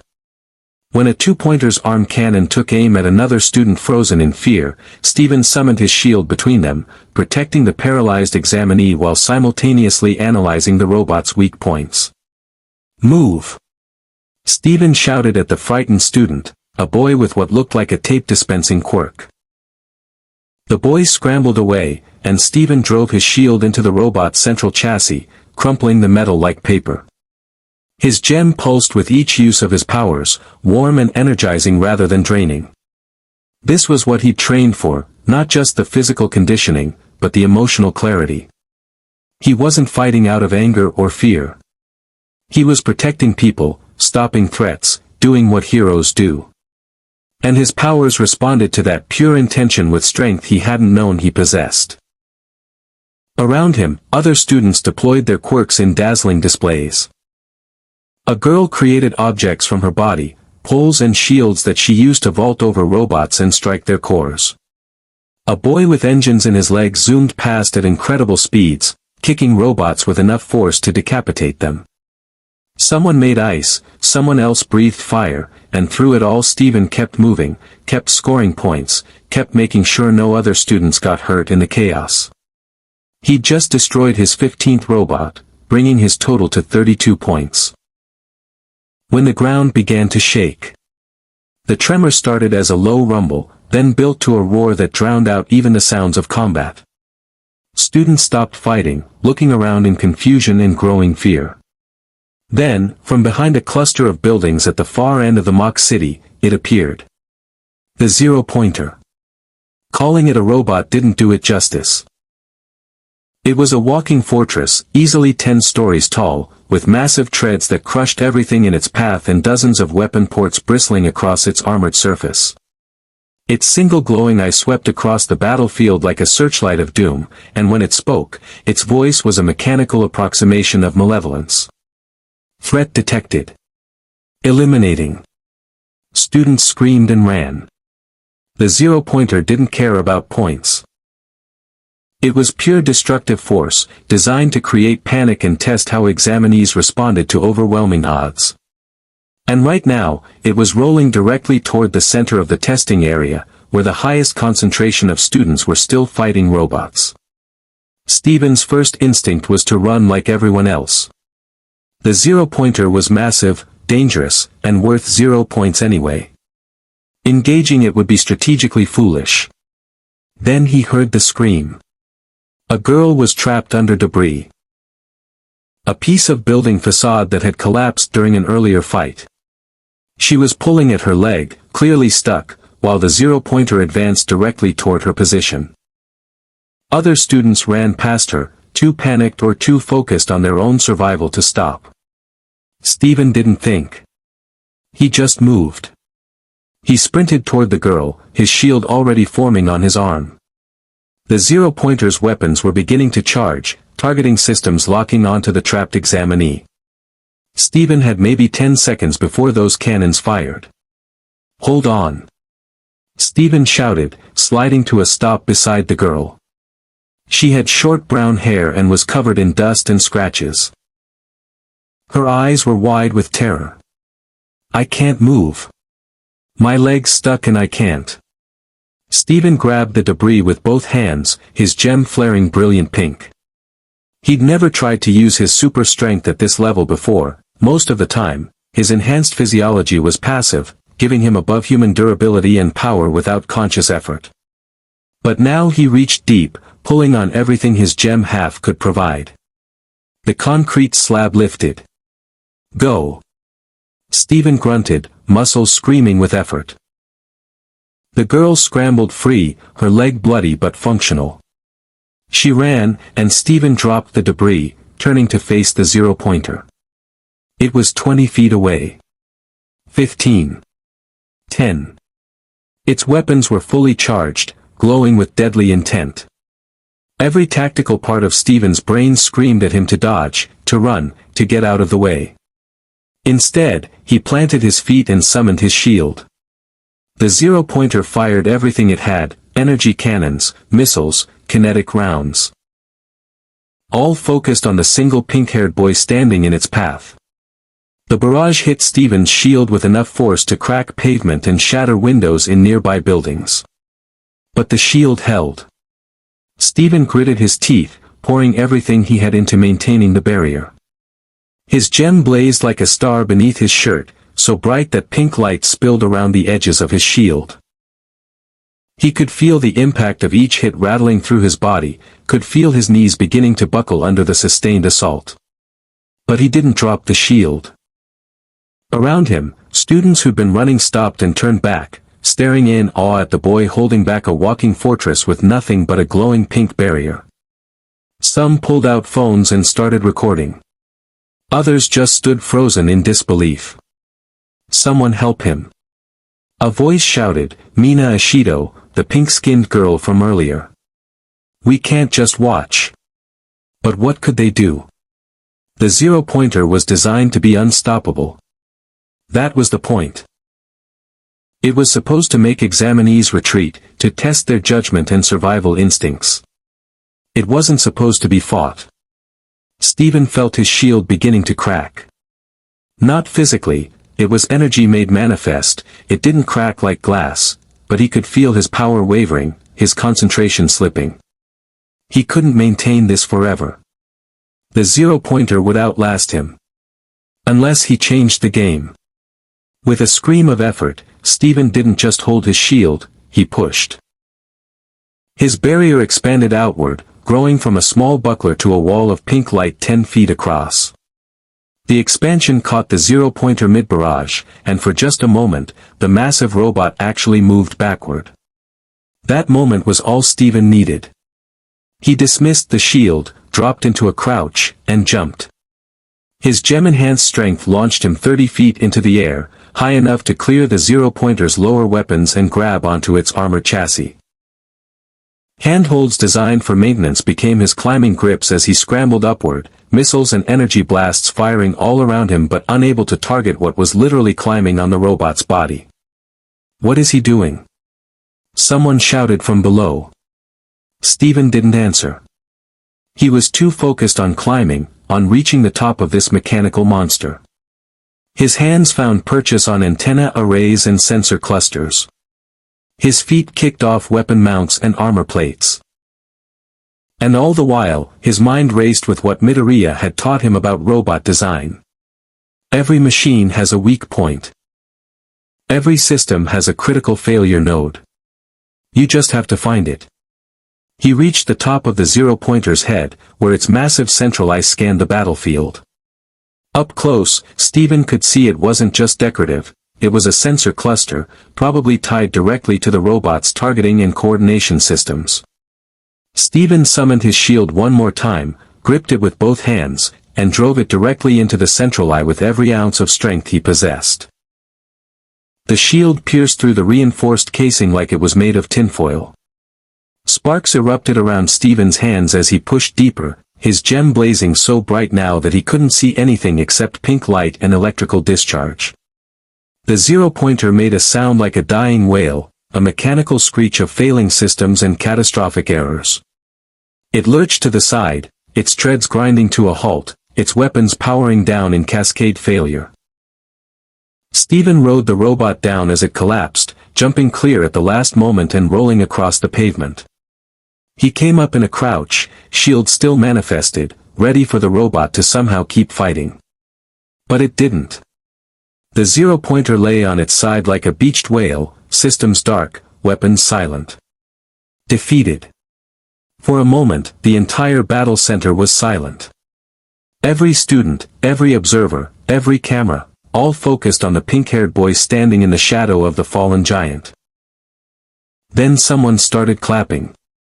Then another person. Then everyone was cheering, the sound building until it rivaled the zero-pointer's mechanical roar. Holy crap! Mina Ashido ran up to Steven, her eyes shining with excitement. You just took down the zero-pointer. You actually fought it. That was the most badass thing I've ever seen. Steven dismissed his shield, suddenly feeling the exhaustion that he'd been holding at bay through pure adrenaline. His gem's glow faded to its normal subtle pulse. Is everyone okay? The girl who was trapped. I'm fine. The brown-haired girl limped over, supported by another student. Thanks to you. You saved my life. That's what heroes do, Steven said simply, then wobbled slightly as the adrenaline crash hit him. Whoa, easy. Mina caught his arm. You okay? That was a lot of power you just used. I'm fine, Steven assured her, though he wasn't entirely sure that was true. He'd pushed his abilities further than ever before. His gem felt warm, almost hot, like it was processing more energy than usual. Just need a minute. Present Mick's voice crackled over the loudspeakers, ANNNND time. That's it, listeners. Pencils down, robots destroyed, please proceed to the exit for medical evaluation. As students began filing toward the exits, chattering excitedly about what they'd witnessed, Steven found himself surrounded by people asking questions. What's your quirk called? How did you make that shield so big? Are you related to any pro heroes? Can you teach me that jumping thing? Steven answered as best he could while walking toward the exit, but his mind was elsewhere. He was thinking about Midoriya, wondering how his friend had done, hoping that the months of training had been enough. He was about to find out. In Battle Center A, Midoriya Izuku was having what could generously be called a crisis. He'd been doing well. 28 points from carefully targeted strikes using one for all at 5% output. He'd been conservative, strategic, making every movement count while protecting his body from the devastating power he now wielded. Then the zero-pointer had appeared in his testing area too. And just like in Steven's battle center, someone was trapped. A girl with brown hair who'd used her quirk to make debris float but had been caught in the backwash when the zero-pointer appeared. Midoriya stood 50 feet away, his entire body frozen with indecision. The tactical part of his brain, the part that had been trained by Toshinori and refined through months of analysis, was screaming at him to run. The zero-pointer was worth no points. Engaging it risked injury that could end his hero career before it started. It was strategically foolish. But the other part of his brain, the part that had asked if a quirkless person could be a hero, the part that Steven had nurtured and encouraged, saw a person in danger. And heroes save people. Smas. Midoriya didn't think. He activated one for all at 100% output and punched upward with everything he had. The resulting shockwave was cataclysmic. The air itself seemed to explode, a column of pure force that hit the zero-pointer dead center and launched the massive robot backward. The machine flipped end over end before crashing to the ground half a mile away, its systems completely destroyed by the impossible impact. But Midoriya paid a terrible price. His right arm and both legs shattered instantly. The recoil from using one for all at full power without proper conditioning did exactly what Toshinori had warned about, it broke him. Midoriya screamed as he fell, his momentum carrying him toward the ground with nothing to break his fall. Then someone caught him. The brown-haired girl he'd saved, Uraraka Achiko, he'd learned her name earlier, had used her zero-gravity quirk to make him weightless, then carefully guided him to the ground. She was crying, thanking him, apologizing for not being able to do more. It's okay, Midoriya gasped through waves of pain. You're safe. That's what matters. As medical robots swarmed the testing area and Present Mike called time, Midoriya lay on the pavement with 3 broken limbs and smiled. Because for the first time in his life, he'd used real power to save someone. And it had felt incredible. The medical bay at UA was state-of-the-art, equipped to handle everything from minor scrapes to catastrophic quirk-related injuries. Steven sat in a chair beside Midoriya's bed, watching Recovery Girl, a tiny elderly woman whose quirk could accelerate healing, work on his friend's shattered limbs. Reckless boy, Recovery Girl muttered, her cane tapping against the floor with each disapproving word. 100% on your first real deployment. What were you thinking? I was thinking someone needed help, Midoriya said weakly. His right arm was in a cast, both legs were bandaged, and he looked pale from pain and exhaustion. But his eyes were bright. Did I pass? Did I get enough points? Points. Recovery Girl's expression softened slightly. Child, you destroyed the zero-pointer. That alone is going to have the evaluation committee talking for weeks. She placed a hand on his forehead, and her quirk activated with a soft glow. You'll heal, but it'll take time even with my help. Breaking bones like this put stress on your entire system. Steven watched as Midoriya's injuries began to knit together at accelerated speed. It was different from his own healing. Recovery Girl's power worked with the body's natural processes, speeding them up exponentially, while Steven's healing was more direct, sharing his own life energy. Both were effective, but Steven preferred his method. It felt more personal, more connected. What about you? Recovery Girl turned to Steven with a critical eye. I heard you took down a zero-pointer too. Using what kind of quirk, exactly? I'm not. It's complicated, Steven hedged. I'm half gem. My powers come from. I don't need the technical details, Recovery Girl interrupted, though not unkindly. I need to know if you're injured. That much power expenditure must have cost you something. Steven thought about it. His gem felt warm but not painful, energized rather than drained. I'm okay. Tired, but okay. Recovery Girl didn't look entirely convinced, but she didn't press. Well, both of you rest here for now. The results won't be announced for another week anyway. Might as well recover properly. She left, her cane tapping a rhythm against the tile floor. Steven and Midoriya sat in comfortable silence for a moment, processing everything that had happened. You took down a zero-pointer, Midoriya said finally, a smile playing at his lips. Steven, that's incredible. No one's supposed to fight those things. You took down one too, Steven pointed out. At the cost of most of your bones, but still. Worth it. Midoriya's expression turned serious. There was a girl trapped. I couldn't just leave her. I know. Steven reached over and carefully bumped his fist against Midoriya's unbroken hand. That's why you're going to be an amazing hero, Deku. You don't hesitate when someone needs help. Neither do you. They sat together, two boys who become brothers through shared struggle and unwavering support. Around them, other injured students were being treated. Some with minor scrapes, others with more serious quirk-related damage. The air hummed with conversation about the exam, speculation about who would pass, excited retellings of robot battles. The door burst open, and Toshinori rushed in, not in his all-might form, but his true skeletal frame, eyes wide with concern.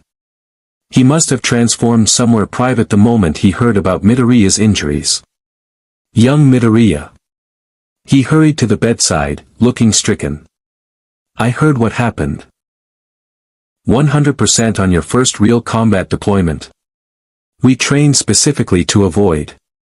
I know, Midoriya interrupted softly. But someone was in danger, and I had the power to help them. What else could I do? Toshinori's expression cycled through several emotions before settling on something like proud resignation. You could have let someone else handle it. You could have run like the exam was designed to encourage. You could have. He trailed off, then sighed. But you wouldn't be my successor if you could walk away from someone in need, would you? I learned from the best, Midoriya said, looking at both Toshinori and Steven. Over the next week, waiting for results became an exercise in collective anxiety. Midoriya's bones healed quickly under Recovery Girl's care, though she'd warned him that repeated catastrophic injuries would take a toll his body might not recover from. He needed to learn control, to use one for all at sustainable levels rather than destructive ones. Steven spent the time exploring more of the city, getting to know the world that might become his home long-term. He still hadn't found any way back to his own dimension, and some part of him was beginning to accept that he might be here permanently. The thought hurt. He missed the crystal gems, his dad, Connie, all of Beach City, but he'd found a new purpose here. Helping Midoriya, standing up for people who couldn't stand up for themselves, learning what heroism meant in this society. The letter arrived on a rainy Thursday afternoon. Midoriya's hands shook as he held the envelope bearing the UA seal. Steven sat beside him on the couch while Inko hovered nearby, wringing her hands with nervous excitement. "Open it," Steven encouraged. "Whatever it says, we'll deal with it together." Midoriya tore open the envelope. Inside was a small metal disc that immediately projected a hologram when exposed to air. All Might's muscular form appeared, larger than life even in miniature, his signature smile beaming. "I am here." As a projection, All Might's voice boomed from the tiny speakers. "Young Midoriya, I'm here to deliver your results for the UA entrance examination." Midoriya leaned forward, barely breathing. "The written exam, you scored in the top 5%. Excellent work. Your understanding of hero theory and quirk applications was exemplary." "I knew it," Steven whispered proudly. "The practical exam, this is where things get interesting." All Might's projection shifted, showing footage of the battle center. "You scored 28 villain points through strategic application of your quirk. Solid performance, but not quite enough to guarantee admission on villain points alone." Midoriya's face fell. "I didn't make it. However." All Might's grin widened impossibly. "There was something the examinees weren't told about. Something we evaluate alongside combat ability. UA doesn't just want heroes who can fight. We want heroes who will save people." The projection changed, showing footage of Midoriya's rescue, his broken body protecting Uraraka, his sacrifice to save someone else despite the personal cost. "Rescue points," All Might announced triumphantly. "Awarded for heroic behavior, strategic rescues, and putting others' safety above your own scoring. Young Midoriya, you earned 60 rescue points, the highest in your battle center. Combined with your villain points, your total is 88 points." Midoriya's eyes filled with tears. "Welcome to UA, young Midoriya. You'll be joining Class 1A, the Hero course. Plus Ultra." The projection faded. For a moment, the room was completely silent. Then Inko burst into tears, pulling her son into a tight hug. Midoriya was crying too, laughing and sobbing simultaneously as years of dreams and doubt finally crystallized into reality. "I did it," he whispered. "Steven, I actually did it." "You absolutely did," Steven agreed, his own eyes wet. "I'm so proud of you, Deku." They celebrated quietly that evening, just the three of them and later Toshinori, who arrived with cake and genuine joy at his successor's achievement. The conversation turned to what came next, the challenges of UA, the reality of hero training. "What about you?" Midoriya asked Steven during a quiet moment on the apartment balcony. "Did you get your letter?" "Not yet," Steven admitted. He'd been trying not to think about it, trying not to worry. His performance had been objectively good, he'd taken down a 0-pointer, scored high points, and saved multiple students, but he was still an unknown factor. Not a Japanese citizen, not even fully human, with powers that didn't fit into the quirk framework. "You'll get in," Midoriya said with absolute certainty. "You have to. We're supposed to do this together." Steven wanted to believe that. But as the days passed and no letter arrived, doubt began to creep in. Finally, a week after Midoriya's acceptance, Steven received a summons, not an acceptance letter, but a request to appear at UA for an interview with Principal Nizu. The principal's office was as impressive as the rest of UA, modern, spacious, with floor-to-ceiling windows overlooking the campus. Behind an enormous desk sat a creature that looked like a white mouse or bear, wearing a suit and sipping tea with refined elegance. Ah, Steven Universe. Principal Nizu's voice was high and cheerful, his eyes gleaming with intelligence that was almost unsettling. "Please, sit. Tea." Sure. Thank you." Steven sat in the offered chair, accepting a cup of tea that smelled like jasmine and uncertainty. You're wondering about your entrance exam results, Nizu said, not bothering with small talk. Let me be direct, your performance was exemplary. 47 villain points, 62 rescue points, for a total of 109 points. The highest score in your battle center. Relief flooded through Steven. So I passed? Oh, you more than passed. Nizu's smile was enigmatic. However, your situation is complicated. You're not a Japanese citizen. Your powers don't register as a quirk on our standard assessments. And according to our investigation, yes, we investigated, you appeared in Japan approximately 10 months ago with no prior records, no family, no documentation. Steven's gem pulsed nervously. I can explain. Please do. Nizu leaned forward, genuinely interested. I've been trying to understand you for a week now, and I must admit, you're the most fascinating puzzle I've encountered in years. So Steven explained. Everything. His world, the gems, how he'd somehow ended up here, his friendship with Midoriya, the training, All Might's involvement. He half expected to be dismissed as crazy, but Nizu just listened intently, occasionally asking clarifying questions. Remarkable, Nizu said when Steven finished. Interdimensional travel, alien biology, and a power system completely separate from Quirks. You understand what this means for UA, don't you? That I'm a massive complication. Steven guessed. That you're an opportunity. Nizu's eyes gleamed. Hero society has become somewhat stagnant. We've built an entire system around quirks, around genetic lottery determining heroic potential. But you, and young Midoriya in his own way, represent something different. Proof that heroism isn't bound by biology. So, I'm accepted. With conditions. Nizu pulled out a file folder, sliding it across the desk. We'll provide documentation listing you as an international exchange student with a rare foreign quirk. This protects both you and UA from bureaucratic complications. You'll attend Class 1A alongside young Midoriya. And in exchange, you'll work with our research department to help us understand your abilities better. Purely voluntary study, of course. Steven picked up the folder, scanning the paperwork inside. It was all there, student visa, residency permit, even a stipend for living expenses. You're really letting me in. Steven Universe, UA has always sought to train the next generation of heroes. Nizu stood, extending a small paw. I believe you have something valuable to teach us about what heroism truly means. Welcome to UA High School. Steven shook the offered paw, his gem glowing warm and bright with joy. He'd done it.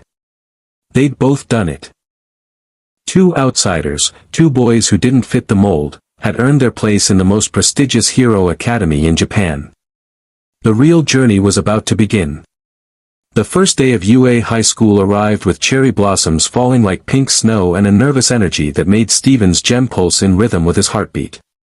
He and Midoriya stood outside the gates together, both wearing the distinctive UA uniforms. Dark blazers with red ties, pressed pants, and an air of legitimacy that still felt surreal. Midoriya kept adjusting his tie nervously, his analytical mind clearly running through 1,000 possible scenarios for what awaited them inside. We're really doing this, Midoriya whispered, staring up at the massive building. We're actually UA students. We earned this, Steven reminded him, adjusting his own uniform. The jacket felt restrictive compared to his usual pink hoodie, but he was determined to make a good impression. 10 months of training, a beach cleared, entrance exam conquered. We belong here. Class 1A, Midoriya pulled out the campus map he'd memorized 3 times already. Building A, 3rd floor. We should head up. They walked through the gates alongside hundreds of other students, first years like themselves mixed with upperclassmen who wore their uniforms with casual confidence. The sheer variety of people was staggering. Students with extra limbs, students who floated, students whose very biology defied conventional physics. And yet, somehow, Steven and Midoriya fit right in. Just two more aspiring heroes among many. The classroom was enormous, designed to accommodate students whose quirks might require extra space. Desks arranged in neat rows, a podium at the front, windows overlooking the training grounds. And already, several students had arrived early. Steven recognized a few faces from the entrance exam. The girl with pink skin, Mina Ashido, waved enthusiastically when she spotted him. The brown-haired girl Midoriya had saved, Uraraka Achiko, brightened immediately and hurried over. Deku. She used the nickname without realizing its history. You made it. And your friend too. She beamed at Steven. I never got to thank you properly for what you did at the exam. Taking down that zero-pointer to save someone, that was incredible. You're the one Midoriya saved, right? Steven asked. I should be thanking you for catching him. He told me you used your quirk to break his fall. It was the least I could do. Uraraka's cheeks flushed. He broke his arms and legs to save me. I couldn't let him get hurt even worse. Their conversation was interrupted by a loud voice from the doorway. If you're here to socialize, get out. This is a classroom, not a playground. The tall boy with glasses from the orientation, the one who'd called out Midoriya for taking notes, strode into the room with the stiff posture of someone who'd never relaxed in their entire life. His eyes locked onto Midoriya immediately. You. Curly hair. I must apologize. He bowed formally, a perfect 90-degree angle. At the orientation, I criticized your note-taking when in fact you were engaging in tactical analysis. Furthermore, you demonstrated exceptional heroism during the practical exam. I completely misjudged your character. Midoriya looked overwhelmed. It's okay. Really, you don't need to. I am Ida Tenya, from Semi-Private Academy. The boy continued as if Midoriya hadn't spoken. I look forward to competing with you in our pursuit of heroic excellence. More students filtered in. A boy with spiky red hair and shark-like teeth introduced himself as Kirishima Aijiro. A girl with a long ponytail who radiated aristocratic confidence turned out to be Yaoyorozu Momo. Each introduction revealed another fascinating quirk, another unique perspective on what it meant to be a hero. And then Bakugo walked in. The explosive boy's eyes swept the classroom and landed immediately on Midoriya and Steven. His expression darkened, hands already crackling with small explosions. He stalked toward them with predatory intent. Deku, Bakugo said, his voice dangerously low. You actually got in. And you, he turned to Steven. Pink hair. You're in 1A too. Good morning, Bakugo, Steven said evenly, keeping his tone neutral. Looking forward to learning with you. Don't give me that fake nice guy crap. Bakugo's explosions popped louder. I saw the rankings. Deku, you scored 88 points total. 88. And you, he jabbed a finger at Steven. 109. Highest in your battle center. You both made me look bad. We didn't do anything to you, Midoriya said quietly, finding courage in Steven's presence beside him. We just did our best. Your best included destroying a zero-pointer and breaking every bone in your body like an idiot, Bakugo snarled. What kind of quirk do you even have? You've been hiding it your whole life and suddenly you're... That's enough. The voice came from the doorway, or rather, from the yellow sleeping bag on the floor just outside the doorway. The entire class went silent as the sleeping bag shifted, unzipped, and a disheveled man with long black hair and tired eyes emerged like a zombie rising from a grave. This is the hero course, the man said, his voice flat and exhausted. If you're going to complain about classmates' abilities, you're in the wrong place. He shuffled into the room, looking like he hadn't slept in a week. I'm Aizawa Shoyuta, your homeroom teacher. Get changed and meet me outside in 5 minutes. We're doing a Quirk apprehension test. The class erupted in questions, but Aizawa just pulled out what looked like a juice pouch and started drinking, completely ignoring them. After a moment of chaos, students began hurrying toward the locker rooms to change into the UA gym uniforms that had been waiting in their assigned lockers. Steven and Midoriya changed quickly, both hyper-aware that their first real test at UA was about to begin. The gym uniform was simple, blue and white with the school logo, designed for maximum mobility. A Quirk apprehension test on the first day? Midoriya muttered, his analytical mind already spinning. That's not standard curriculum. Most schools ease students into hero training, but Aizawa is jumping straight into evaluation. He must want to establish a baseline of our abilities. Or weed out people who don't belong, Steven suggested, remembering Aizawa's tired, assessing eyes. Some teachers test students early to see who breaks under pressure. Outside, the class assembled on what looked like a standard athletic field, running track, throwing circle, sandpit for long jump. Aizawa stood in the center, still looking half asleep but with an intensity in his eyes that suggested he was paying attention to everything. You've all spent your middle school years doing standardized physical tests, Aizawa began, pulling out what looked like a small device. Running, throwing, jumping, all measured without quirk usage because it wouldn't be fair to students with less physical abilities. His expression hardened. That's ridiculous. In the real world, heroes use their quirks constantly. It's time to see what you can really do. He held up the device, a softball with a measurement sensor. We'll do 8 tests, same as middle school fitness exams, but this time you'll use your quirks. Whoever comes in last place in the overall rankings, he smiled, though it didn't reach his eyes, gets expelled immediately. The class erupted in protests. That's not fair. We just got here.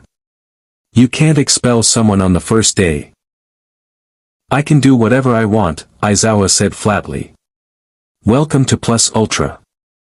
If you want to be heroes, you need to push past your limits constantly. This is just the beginning. He looked directly at Midoriya and Steven. You two scored highest in your respective battle centers. Let's see if that was just entrance exam luck or actual skill.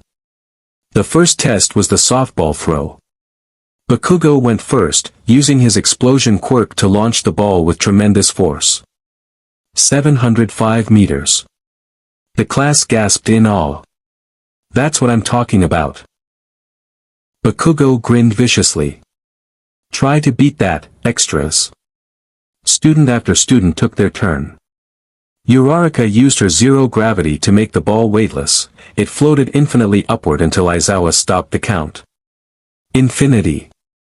Ida couldn't enhance a throw with his leg engines, managing a respectable 67 meters through pure arm strength. Yaoyorozu created a cannon and launched the ball 200 meters. Then it was Steven's turn. He held the softball, feeling its weight, considering his options. He could use his super strength to throw it hard. He could create his bubble around it and launch it telekinetically. He could even try jumping and throwing from a height. Instead, Steven thought about what Recovery Girl had said. What made him different? What made his powers unique? He tossed the ball gently upward, summoned his shield beneath it like a platform, then created a second shield above the first. The ball bounced between the two barriers, gaining momentum with each impact, Steven carefully angling the shields to accelerate the projectile. After 5 bounces, he dismissed the lower shield and let the upper one launch the ball like a catapult. The device measured 640 meters. Creative application, Aizawa noted, making a mark on his tablet. Using your defensive quirk offensively. Good tactical thinking. Then came Midoriya's turn. Steven watched his friend grip the ball, saw the concentration on his face as he prepared to activate One for All. The other students had no idea what they were about to witness, they just saw a nervous green-haired boy who looked too scrawny to throw particularly far. Midoriya pulled his arm back, focused One for All at 5% into his throwing motion, and launched the ball with everything he had. 46 meters. Not terrible for a normal human, but disappointing compared to the quirk-enhanced throws they just witnessed. Several students smirked. Bakugo looked outright disgusted. 46 meters. Aizawa's eyes narrowed. With a power stockpiling quirk that should let you throw much farther. Are you holding back, Midoriya? No sir. Midoriya's voice was steady despite the judgment he felt pressing down. This is my full controlled output. I can throw farther, but it would break my arm. Then break your arm. The casual cruelty of the statement made several students gasp. But Aizawa's expression was serious, challenging. Heroes get injured. It's part of the job. If you're not willing to push past pain to save lives, you're in the wrong career. Midoriya looked at Steven, who gave the smallest nod. They'd talked about this. About when to reveal one for all's true power, and when to hold back. This wasn't a life-or-death situation. This was a teacher testing boundaries. With respect, sir, Midoriya said carefully, breaking my arm for a ball throw would be strategically foolish. If this were a real emergency, if someone's life depended on it, I wouldn't hesitate. But wasting my combat effectiveness on a test seems like poor heroic judgment. Aizawa stared at him for a long moment. Then, unexpectedly, he smiled, a real smile, not his usual tired smirk. Good answer. A hero who knows when to hold back is more valuable than one who goes all out for no reason. He made another mark on his tablet. Next. The tests continued. 50-meter dash, grip strength, sidestepping, endurance run. Steven performed well across the board, his gem physiology giving him advantages in strength and stamina tests while his shield proved surprisingly versatile for unconventional applications. Midoriya did well too, using one for all at controlled outputs that enhanced his performance without destroying his body. But others struggled. A boy with a tail did great at grip strength but poorly at throwing. A girl whose quirk was invisibility had normal human performance across most tests. The purple-haired student whose quirk seemed to be intelligence-based was clearly at a disadvantage in physical competitions. Finally, all tests completed, Aizawa pulled up the results on a holographic display. The rankings appeared. 1. Yaoyorozu Momo. 2. Todoroki Shudo, a quiet boy with split-colored hair who Steven hadn't interacted with yet. 3. Bakugo Katsuki. 4. Steven Universe. 5. Ida Tenya. 6. Midoriya Izuku. Steven felt his stomach drop. Midoriya had ranked last. The expulsion threat had been clear. His friend, who'd worked so hard, who'd earned his place here, was about to be kicked out on a technicality. Well, Aizawa said, looking at the rankings. Looks like we have our lowest performer. The class held its collective breath. Midoriya Izuku. Last place. Aizawa's expression was unreadable. You held back on almost every test, prioritizing long-term combat effectiveness over short-term scores. Some would call that cowardice. Sir, Midoriya started. I call it tactical intelligence, Aizawa interrupted. The expulsion was a logical ruse to make you give maximum effort. No one's actually being expelled. He dismissed the hologram. But know this, UA will constantly push you to your limits. If you can't handle the pressure, you won't survive to graduation. Dismissed. The class stood in stunned silence as Aizawa shuffled away, already climbing back into his sleeping bag. Then chaos erupted, some students laughing with relief, others angry about the deception, everyone talking over each other about what had just happened. Steven found Midoriya, who looked pale and shaky. You okay? That was terrifying, Midoriya admitted. I actually thought I was going to be expelled. On the first day. After everything we worked for. But you weren't, Steven reminded him gently. You made the right call, and Aizawa recognized that. This is exactly what we trained for, Deku. Not just using power, but knowing when and how to use it. Midoriya nodded slowly, color returning to his face. Around them, their classmates were beginning to introduce themselves more properly, the shared trauma of the apprehension test creating instant bonding. Uraraka bounded over, her natural cheerfulness restored. That was so intense. But we all made it. We're really going to be heroes together. Yeah, Midoriya said, and for the first time, he sounded like he truly believed it. We really are. As the class walked back toward the building, already forming the friendships and rivalries that would define their time at UA, Steven felt his gem pulse with contentment. This wasn't his original world. These weren't the crystal gems or the people of Beach City. But this was home now. These were his people. And alongside Midoriya Izuku, the boy who'd asked if a quirkless person could be a hero and then proved they absolutely could. Steven Universe was exactly where he needed to be. The journey to becoming heroes had officially begun. And nothing would ever be the same. In a world where 80% of people possessed superhuman abilities called quirks, two outsiders had defied every expectation and earned their place among heroes. Midoriya Izuku, once quirkless and told his dreams were impossible, now wielded one for all, a legendary power passed down through generations. But more than that, he'd proven that heroism wasn't about the power you possessed, but about the courage to stand up when others stepped back. His journey from broken to breakthrough had been witnessed by an entire entrance exam, and his tactical intelligence was already earning respect from teachers and students alike. Steven Universe, displaced from his own reality and stranded in a dimension that operated on completely different rules, had found new purpose in supporting his friend's dream. His gem powers, shields that protected, strength that lifted, healing that restored, made him unique in a society built around genetic lottery. He was proof that heroism transcended biology, that compassion and determination mattered more than any quirk registration. Together, they stood at the threshold of something extraordinary. Class 1A of UA High School's hero course would face trials that would test not just their abilities, but their very understanding of what it meant to save people. Villains would emerge from the shadows, targeting the new generation of heroes. Lives would be endangered. Impossible choices would demand impossible sacrifices. But they wouldn't face those challenges alone. Around them, 19 other students, each with their own stories, dreams, and determination, were beginning to form the bonds that would define their generation of heroes.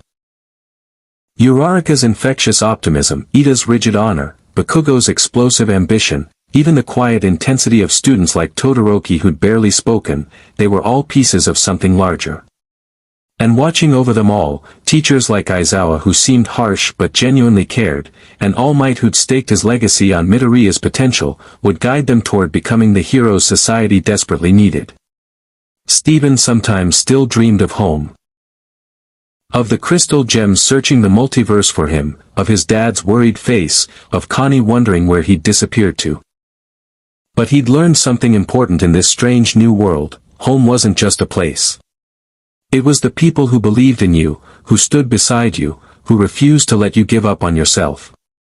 He'd found that home in a small apartment with Inko's warm meals and worried mothering. In Dagobah Beach, now pristine and beautiful where garbage mountains once stood. In the halls of UA, where impossible dreams became achievable goals. And most of all, in the friendship of a green-haired boy who'd asked a simple question and changed both their lives forever. The path ahead would be difficult.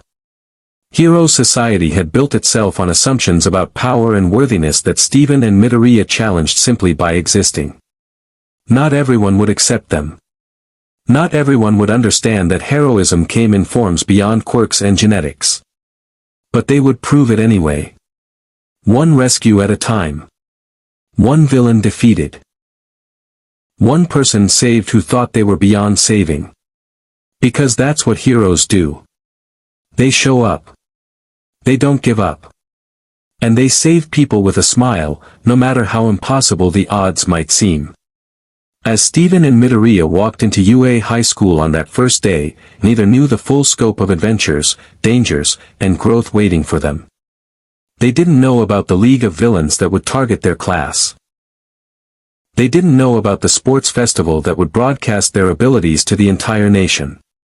They didn't know about the internships, the training camps, the life-or-death battles that would force them to evolve beyond anything they'd imagined. But they knew one thing with absolute certainty: they had each other's backs. And in a world that constantly tried to tell them they didn't belong, that unwavering friendship would be their greatest power of all.